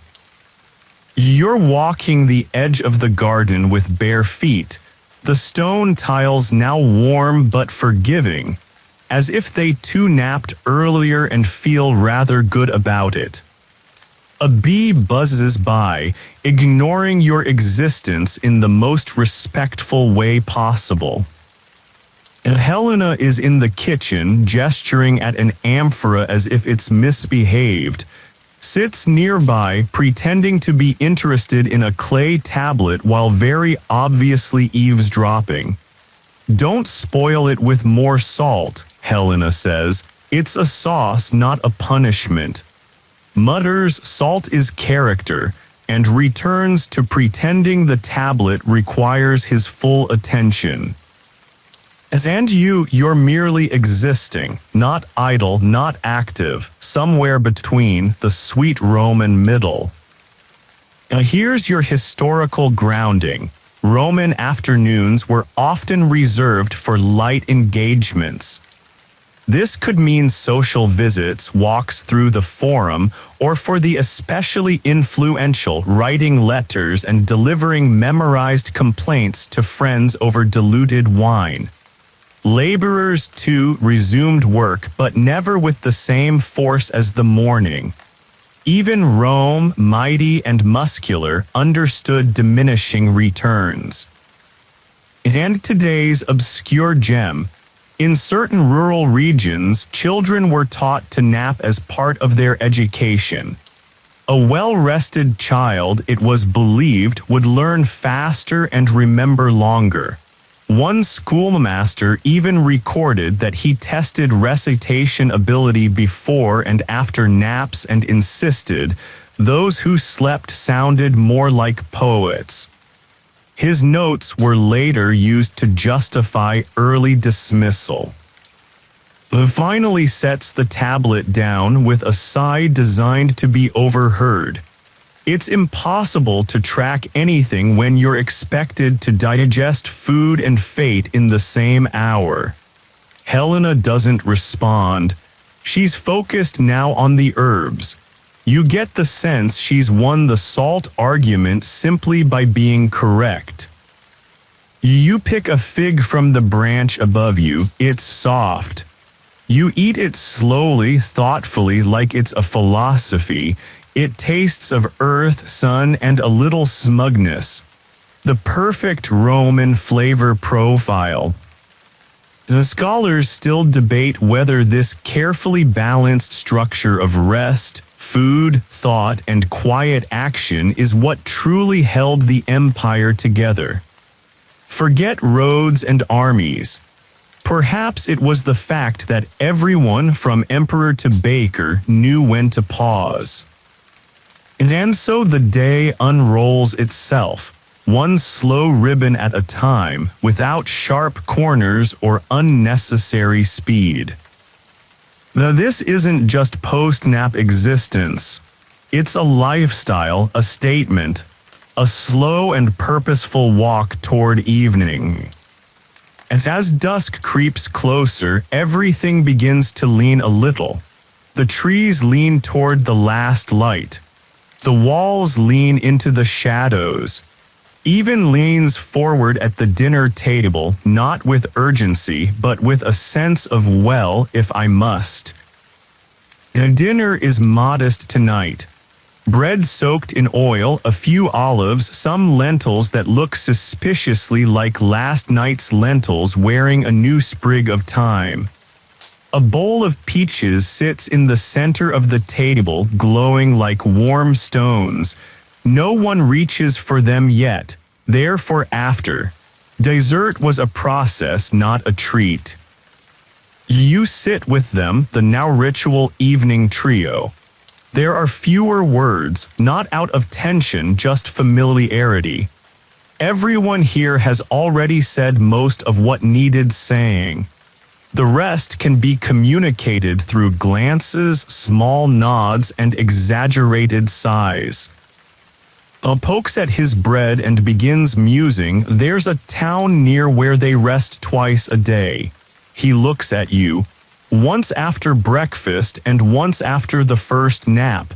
Imagine the clarity. Helena raises an eyebrow. Imagine the productivity. Exactly, he replies. Now here's your historical fact for the table.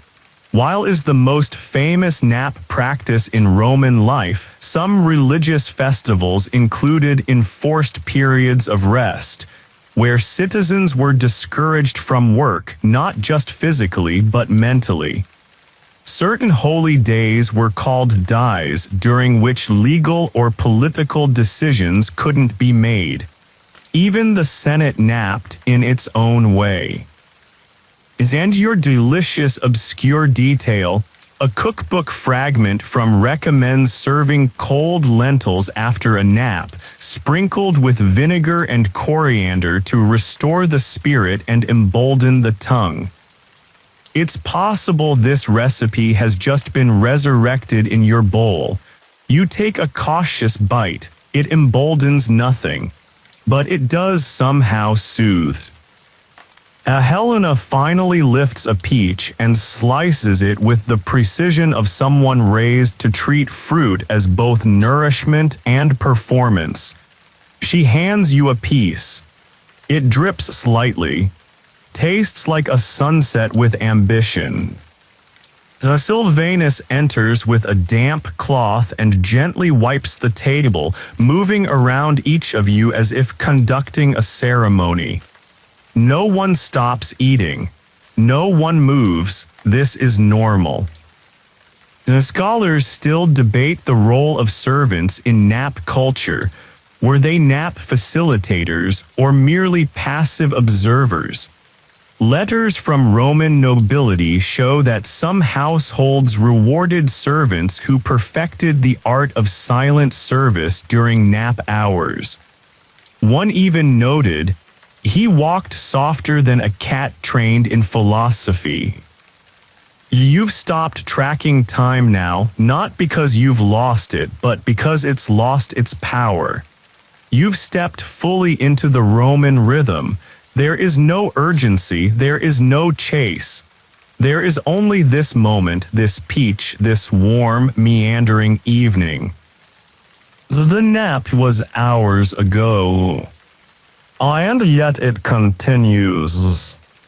In the slowness of speech, in the softness of footsteps, in the simple decision to eat bread slowly. Evening has now turned the corner. It no longer hints. It arrives.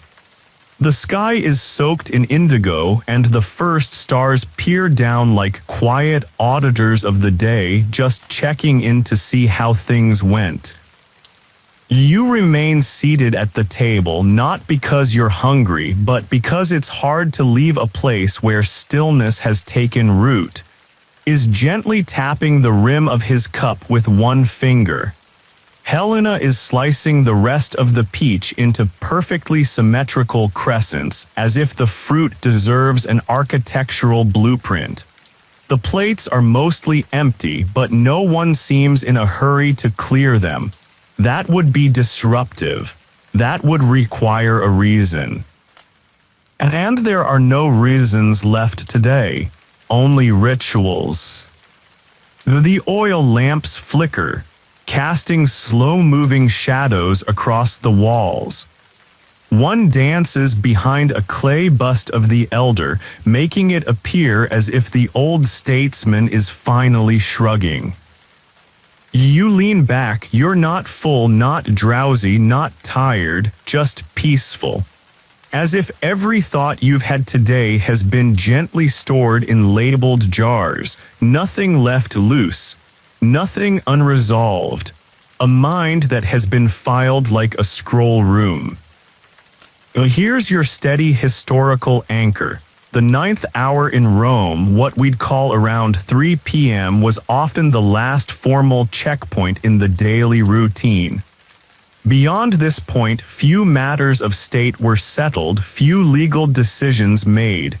Evening belonged to reflection, digestion, and yes, if necessary, a second nap. It wasn't sloth, it was seasonal intelligence. When the sun lowers, so do ambitions. And your delightfully odd cultural tidbit. Some Roman poets hosted nap salons in their gardens, small gatherings after where invited guests could recline on cushions, share verses they dreamed up literally, and drink thin wine while watching birds. One poet named famously hosted a session where his guests wore lavender crowns to keep the dream world nearby. Only 2 of them wrote anything, but all agreed it was their best afternoon in years. Helena stands now, carefully stacking the empty bowls, makes no move to help but does mutter a very heartfelt, "You are the pillar of this house," she snorts. "Then why do I carry the amphora?" he grins. "Because I don't have your shoulders." You follow them slowly from the table through the cooled hallway past a small altar where a lamp still burns for Vesta, goddess of the hearth. You pause there a moment, watching the flame bob gently in the still air. It's been burning since before lunch. It hasn't said a word. As outside, the street beyond the villa gate is calm. A few neighbors walk by, their sandals slapping the stones with the sleepy rhythm of people who know tomorrow will be much the same. And isn't that a comfort? You pass the fountain one more time. The water, still trickling, has taken on a different voice now, not talkative, just present. There is no to-do list for what comes next. No evening productivity hacks. Just the wind, the quiet, the understanding that nothing is urgent and everything can wait. Now comes the softest hour.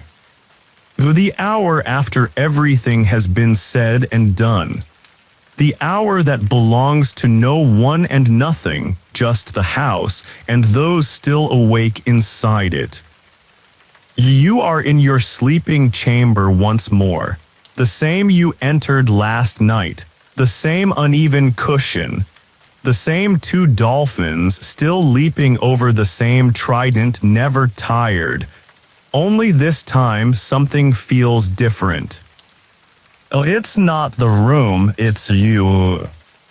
You've changed, not outwardly, not in any dramatic way, but inwardly something's shifted. Slowed, settled, you've been living the Roman rhythm, you've eaten their food, walked their garden, slept under their sun. And now you sleep again, not as an outsider, but as someone who belongs to the logic of slowness. Sylvanus appears at your door, holding a small cup of warm milk spiced with cinnamon and something you suspect is crushed fennel. He places it on the low table near your bed without speaking. He bows slightly and turns to leave. But then he stops. He looks at you. Did you nap well today? You nod.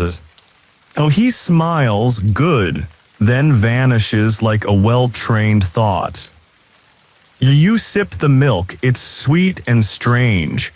Ancient, calming, your body, once so reluctant to pause, now greets stillness like an old friend who doesn't ask questions. Here's your night-tending historical note. In Roman households, it was not uncommon to have a final, formal moment of stillness before bed, an act called. Unlike the midday nap, this was about reflection. You would lie down and consider what had been said, what had been done, and what had been postponed, often intentionally. Some philosophers even wrote their best lines after this final reclining, not on scrolls, but in their own minds. And your final obscure gift for the night? There is a record from the city of Herculaneum of a man who carved into the wall of his bedroom, "I nap to remember myself." That wall has stood for centuries. That nap still echoing. You place the empty cup down and lower yourself into bed. The cushion welcomes you like a stone softened by centuries of hands. You feel the weight of the day not as burden but as blanket. The air smells faintly of lavender and old stone. Your eyes close not because you are tired, but because you are ready. And then just before sleep takes you, you hear it. The soft fountain outside, still trickling, still dreaming. Tomorrow there will be another morning.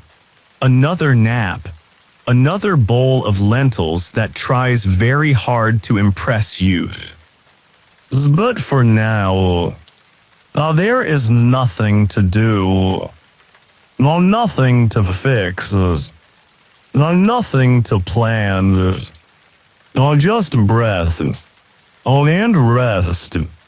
And the knowledge that somewhere in a villa not so different from this one, someone else is falling asleep too, dreaming of bees or figs, or the sound of sandals across old stone. And like you, they are learning that true power does not come from doing more. It comes from knowing when to stop. The night deepens and Rome exhales. The streets outside the villa are utterly still now, save for the occasional creak of timber from a neighbor's shutter or the soft thud of a loaf of bread settling in a forgotten oven. The stars above glow not urgently, but as if they too have learned the Roman rhythm, quiet, slow, consistent. The moon sits above the rooftops, half curious, half asleep. You're in bed, of course, but awake in that contented way that doesn't feel like restlessness. Just a quiet watching. Your body no longer wants anything. Your mind, it's just drifting like a small boat untethered in a fountain. The linen sheet clings lightly to your leg. The stone floor breathes cold into the room. A moth taps gently against the wooden frame of the window. All of it feels arranged, rehearsed, part of a play performed only for those who took a nap and earned an encore. He walks past your doorway barefoot, holding a small oil lamp and mumbling lines of Virgil under his breath. You don't ask why. Maybe he couldn't sleep. Maybe he's composing a speech. Maybe he's still dreaming, just walking through it. In Rome, those lines blur. Here's a historical fragment for your nocturnal musings. Plutarch, the philosopher-historian, wrote of a Roman nobleman who claimed his best political strategies arrived not during Senate debates, but in the hazy stillness between waking and dreaming.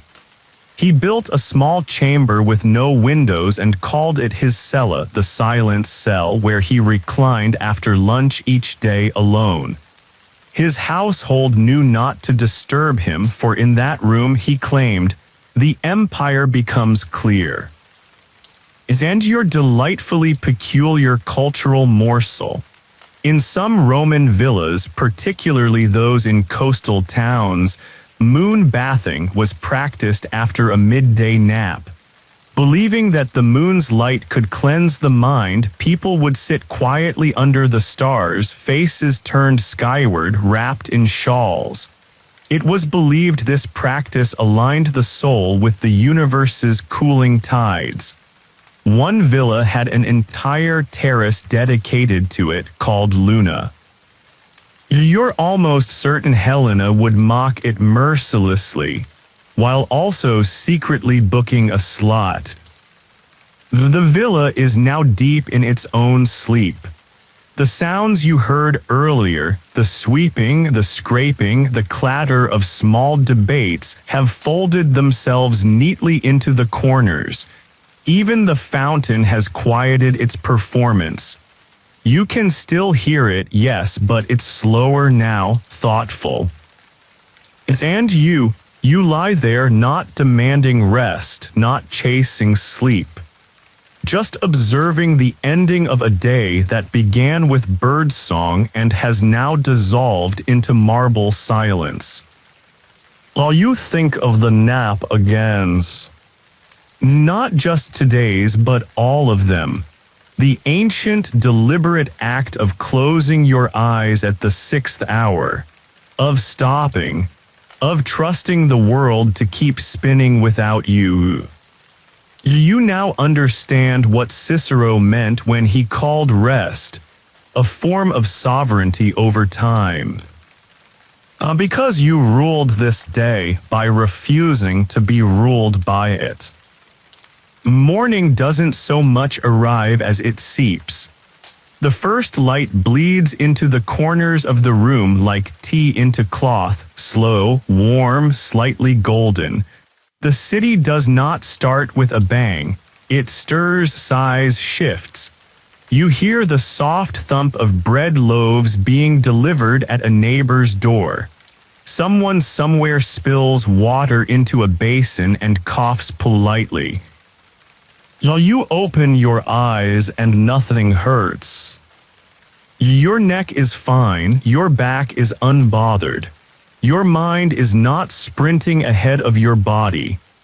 Everything has agreed to remain at the same speed for once, thanks in no small part to that ancient ritual you adopted not as a tourist, but as a participant. You rise slowly as if gravity is now something negotiable. The floor is cool.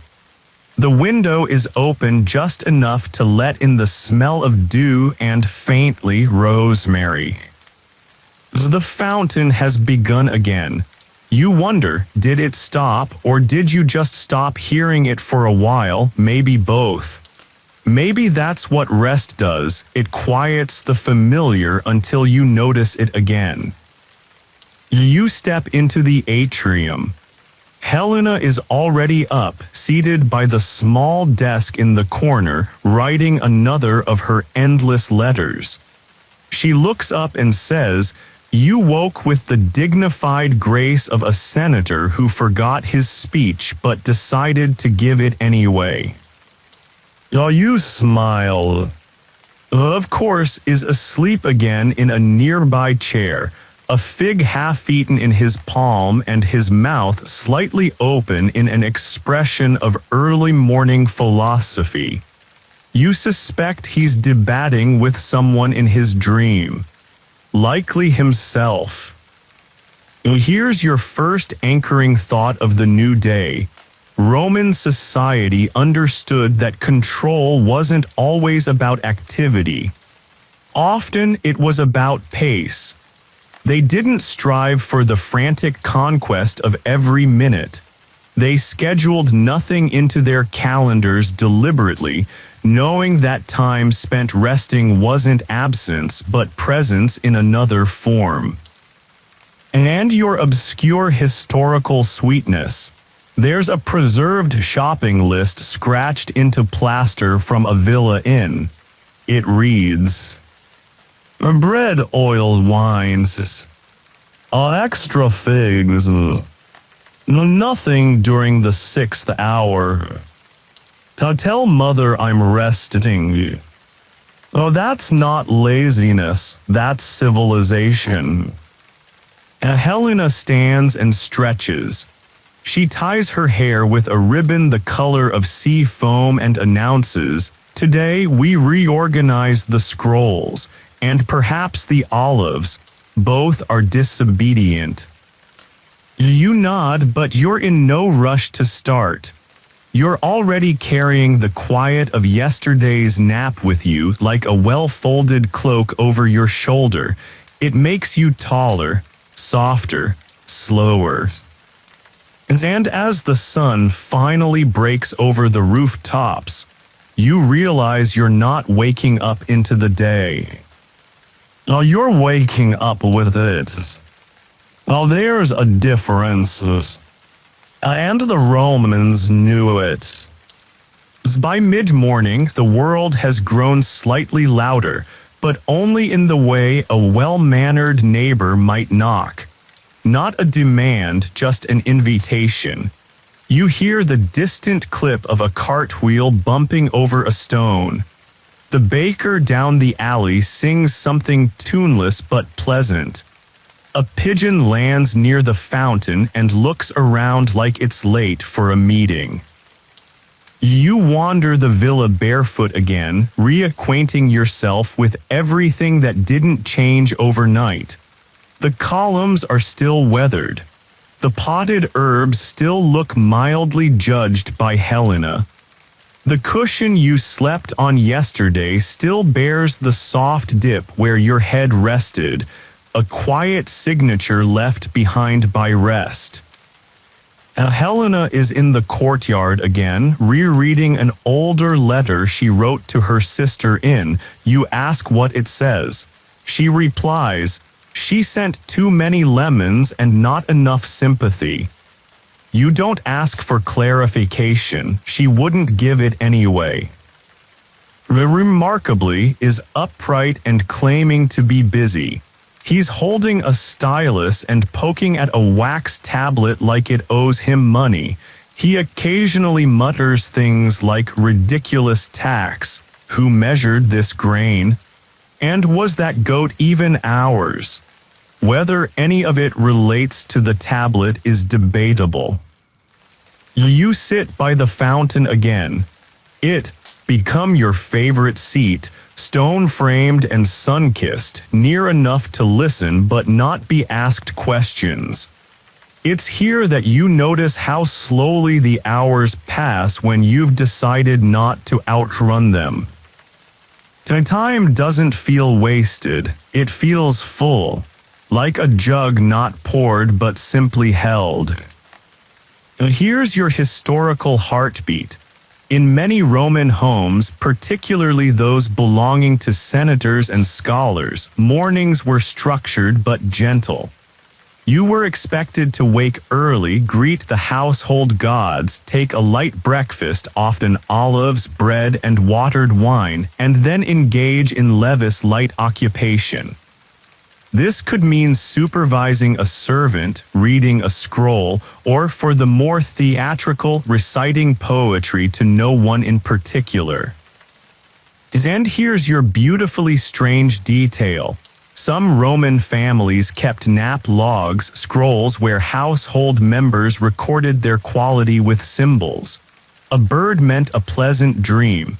A storm cloud meant interruptions. A straight line meant dreamless rest. Children would sometimes draw a little goat if they'd been accidentally awakened by livestock. Historians found one such scroll in Herculaneum with 32 goats and no other entries. Make of that what you will. Sylvanus brings out a tray of small salted plums and a slice of cheese. You take one bite and realize the cheese is trying its best, but probably shouldn't have survived the night. Still, it's fuel, and this morning, fuel is permission to move slowly. Helena walks past you with an armful of scrolls and mutters, "You'd think the Republic would invented shelving." Responds from somewhere unseen, "They did. And then they debated its height for 60 years. Now you smile not because the joke is good, but because the tone is familiar. Though this house, this routine, it's a kind of poem, and the nap is the refrain. It's midday again, the 6th hour approaches. You know it not by the angle of the sun or the length of the shadows, but by the way people begin to vanish. Conversations trail off, tasks wind down. Scrolls are tucked away not with finality, but with the gentle promise of later. The villa reverts to silence like a stage returning to black. Helena disappears into her chamber with a bowl of something green and fragrant. Reclines once more in the same exact spot as yesterday, as if nothing happened in between.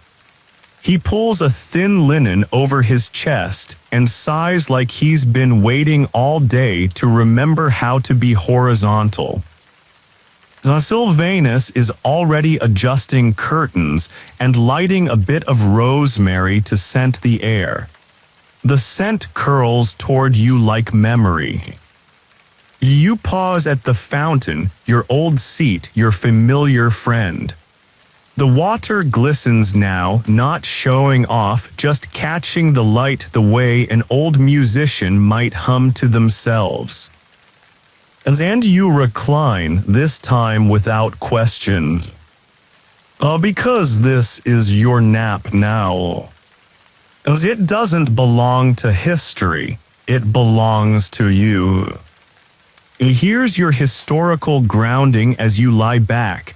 In Roman culture wasn't just an indulgence, it was framed as a necessity. Legal texts, agricultural handbooks, and philosophical treatises all reference the value of the midday pause. Farmers scheduled their labor around it. Judges rescheduled court for after it. Some physicians even prescribed naps for ailments ranging from headaches to heartache. Let him sleep in the shade, one text advises, and speak nothing of war until the sun returns to earth. And here's your odd but lovely cultural whisper. One mosaic floor discovered in Tunisia shows a reclining man, eyes closed, surrounded by scrolls and a sleeping cat. Above him are the words, "Wisdom sleeps." Scholars still argue if it's satire or sincerity. You suspect both. You close your eyes now. Not because you're tired. Because this moment has arrived, and it was made for resting. The nap is no longer a break from the day. It is the day, the still center around which everything else rotates. You listen to the rhythm of your breath, to the stone beneath you, to the light touching your closed eyelids. The Republic has fallen, though the Empire has risen. But the nap remains. You drift again, not away, but inwards. There's no announcement this time. No clear crossing between the waking and the sleeping world. Just a slow descent like a leaf falling into the folds of a toga. One moment you're aware of the fountain's song, the next you're floating above it. Your limbs feel like softened clay. The heat of the 6th hour hums around your shoulders like a shawl soaked in sunshine. This nap is deeper. Not because you're more tired, but because your body now understands the rhythm.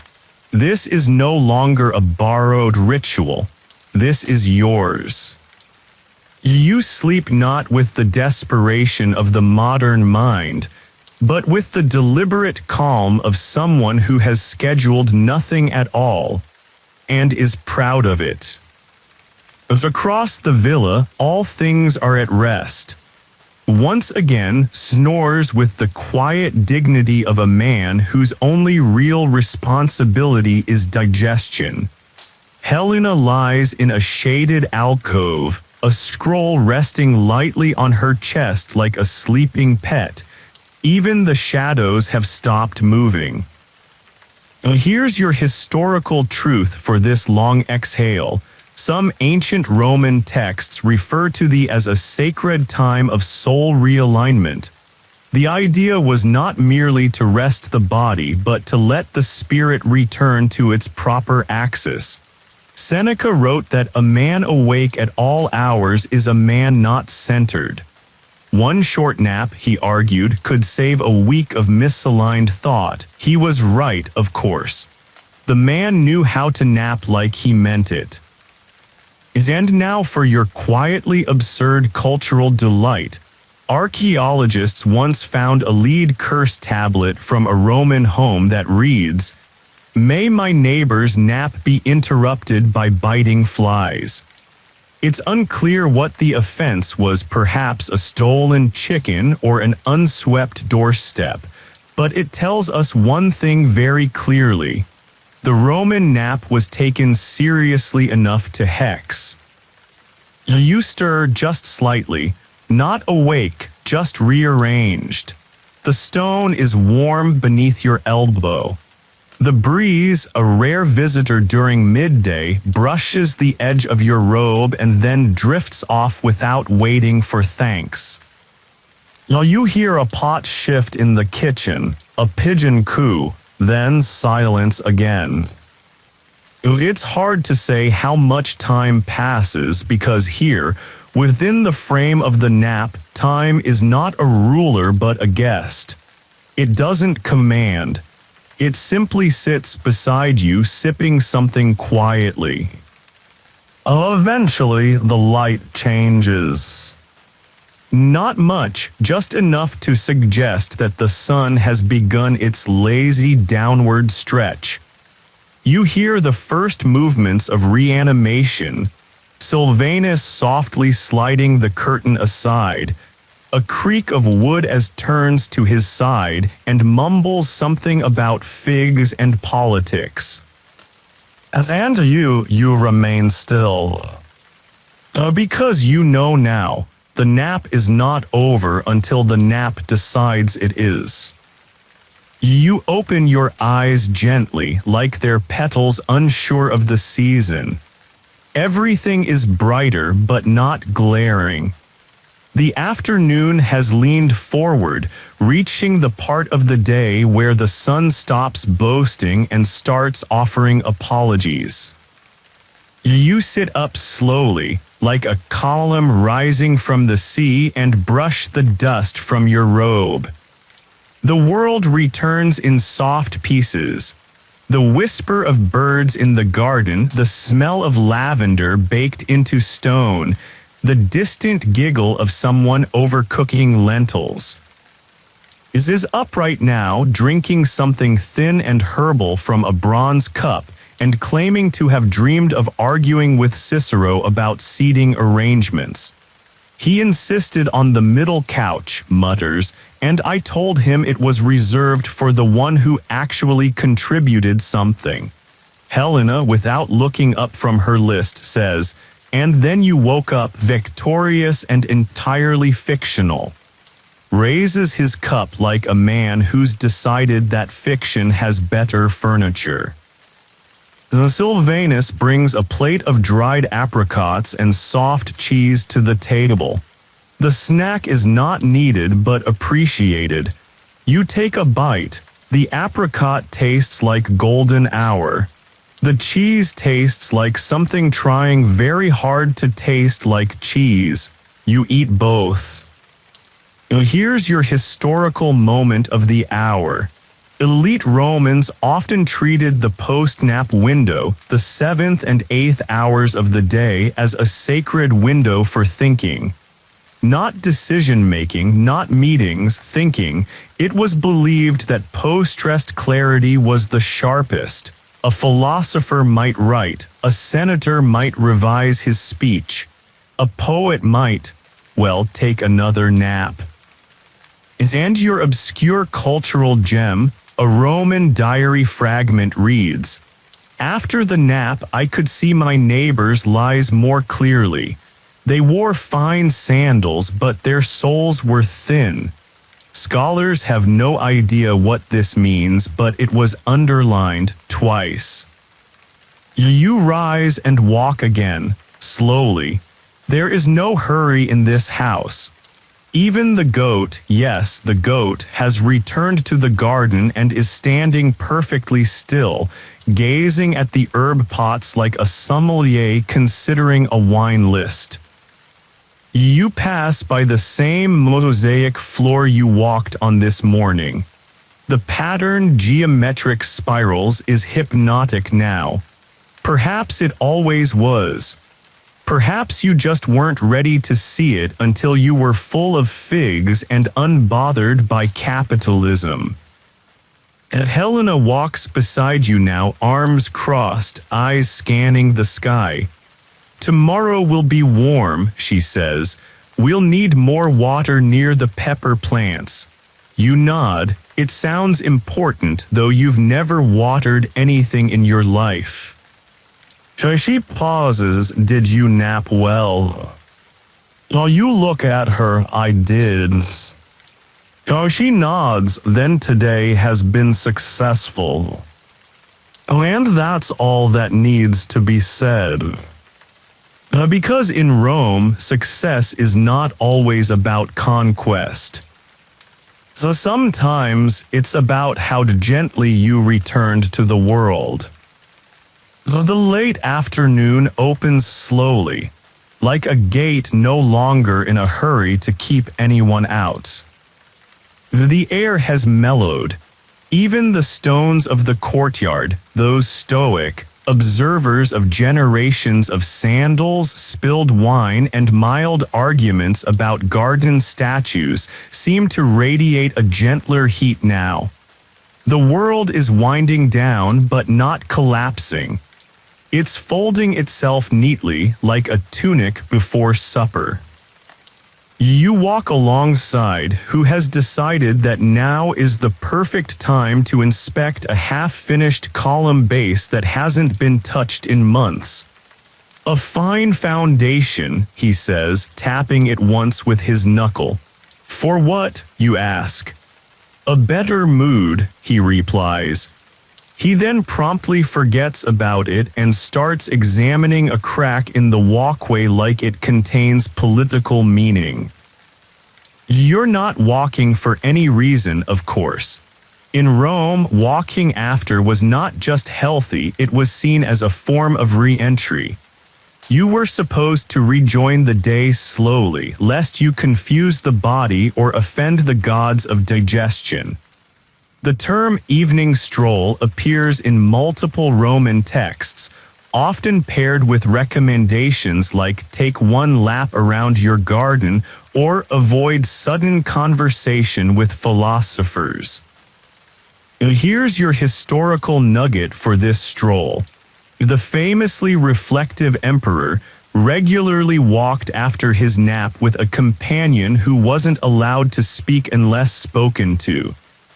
The walk was for thinking, not talking. One surviving letter claims that if encountered someone cheerful on these walks, he'd quietly bow in thanks as if saluting their courage to smile on a tiring planet.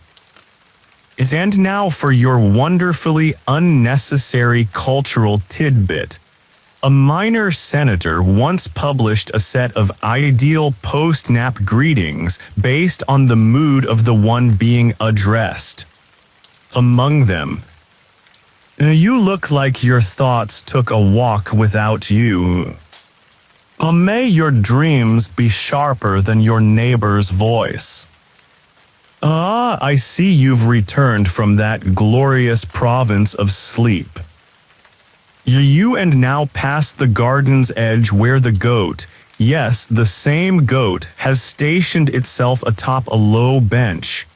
It stares into the distance, looking not at anything but beyond everything. You both nod solemnly. Philosopher mutters.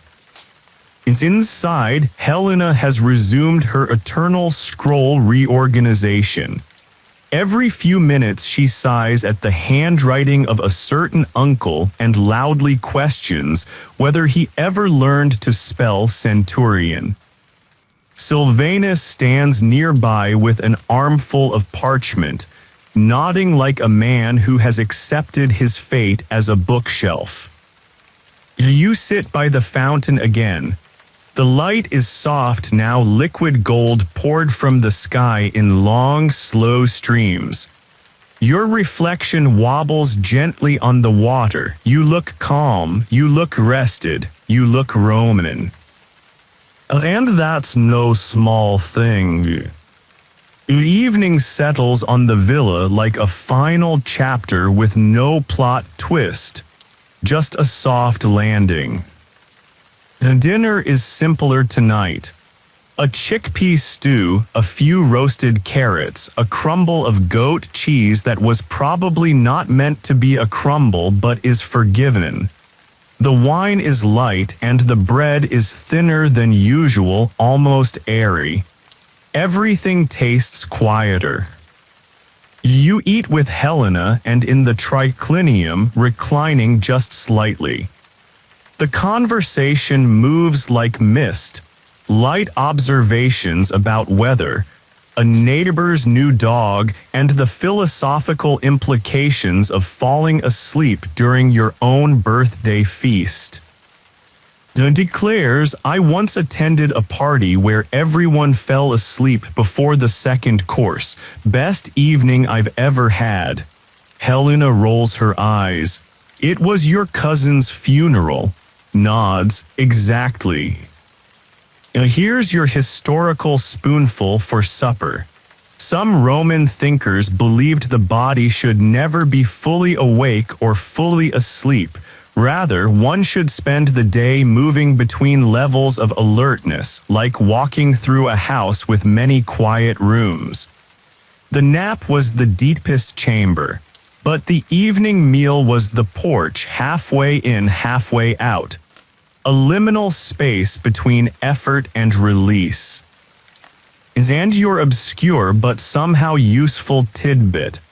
A Roman etiquette scroll from the early imperial period insists that the host of a meal should speak, as if half drunk and half asleep, not to offend, but to ensure guests remain at ease. Overexcitement was considered vulgar. Subdued joy, cultured. Helena pours a final splash of wine into your cup and says, You napped better today than yesterday, I can tell. You didn't flinch when I mentioned the scroll closet. You nod solemnly, it's true. You have developed what some scholars would call nap resilience. The ability to remain calm in the face of scrolls, goats, or unexpected anchovy appearances. As after dinner, the three of you walk once more, this time through the front corridor lit with oil lamps. The flames flicker like slow thoughts. Pauses to adjust a crooked statue of Jupiter that he swears leans more with every nap. You don't argue. Even stone has moods in this house. Though the fountain still runs as it always has. You wonder if it ever wanted to stop. You return to your small, now familiar sleeping room. The dolphins on the wall still leaping. The lamp on the table gently burning. The cushion just uneven enough to feel historic. And you lie down, not to escape the day, but to close it. To fold it into memory. To thank it for letting you live so slowly. Because this day was not wasted. It was witnessed. And that you've learned is what rest is for. The night holds still. Not frozen, not dead, but still like a breath held in trust. Somewhere beyond the villa walls, the world keeps turning. The Tiber hums to itself. A soldier on the Via shifts in his armor. A trader in the port of Ostia murmurs good night to his ledger. But here, inside this house, your house now, if only for one final nap, the world has slowed to a stop. The oil lamp beside your bed burns low, casting shadows that no longer dance, they rest. Even the flame is tired, swaying in slow motion like it too has adopted the Roman way. The room smells of clay and sleep. Your cushion is warm in just the right places. The sheet is tangled but forgiving. The air is the temperature of memory. And you lie there not thinking, not even preparing for sleep, just being. Though this day is done, but it hasn't ended. It has simply softened into the next thing. Now here's your final piece of historical truth, a soft fact to place under your pillow. In the writings of one of Rome's early medical thinkers, rest is described not just as healing but as alignment. As the stars maintain order in the heavens, he wrote, so too must a man maintain stillness in the hours granted to him. He even prescribed naps as part of emotional care. His remedy for heartache: wine, warm bread, soft conversation, and sleep near a breeze. And here's your closing obscure treasure. An inscription found carved into a threshold stone in a countryside villa reads, simply, "Let no one enter here with the pace of empire. We live slowly." No date, no signature, just that. And now here you are at the slowest point of the journey. The final exhale, the last ember. All around you, the villa sleeps. The goat, inexplicably, has found its way to the steps and curled up like a watchful loaf. Sylvanus has extinguished the final lamp in the hall. Helena's wax tablet rests beside her bed, untouched for once. Snores with the volume of a minor senator in a mediocre debate. While you smile barely, even that is effort. Because you've arrived, and not just at the end of a story, but at the understanding buried inside it. That rest is not the interruption of life, it is its rhythm. It is the punctuation in our sentences, the blank space between our words, the silence after laughter. It is what makes the day legible. And now, slowly, softly, finally, you return to rest one last time. Your eyes close, not tightly, not to shut out the world. Just lightly, like a door that knows it will be opened again tomorrow. You feel your limbs sink, your breath lengthen. The thoughts drift away like a scroll left in the sun, fading. As outside, the fountain trickles once more, but this time it isn't performing. It's just being, like you. So now, dear listener, dear traveler of time and stillness, let yourself drift. There's nothing left to plan. Nothing urgent to decide. Nothing asking for your attention. Let the rhythm of Rome guide you, not the Rome of conquest and marble speeches, but the real Rome, the sleeping one. The one filled with olive trees and goat tracks and conversations that float across courtyards like mist. The one where even the most powerful men paused in the middle of their day to listen to fountains and breathe warm air, and remember that their bodies were not machines.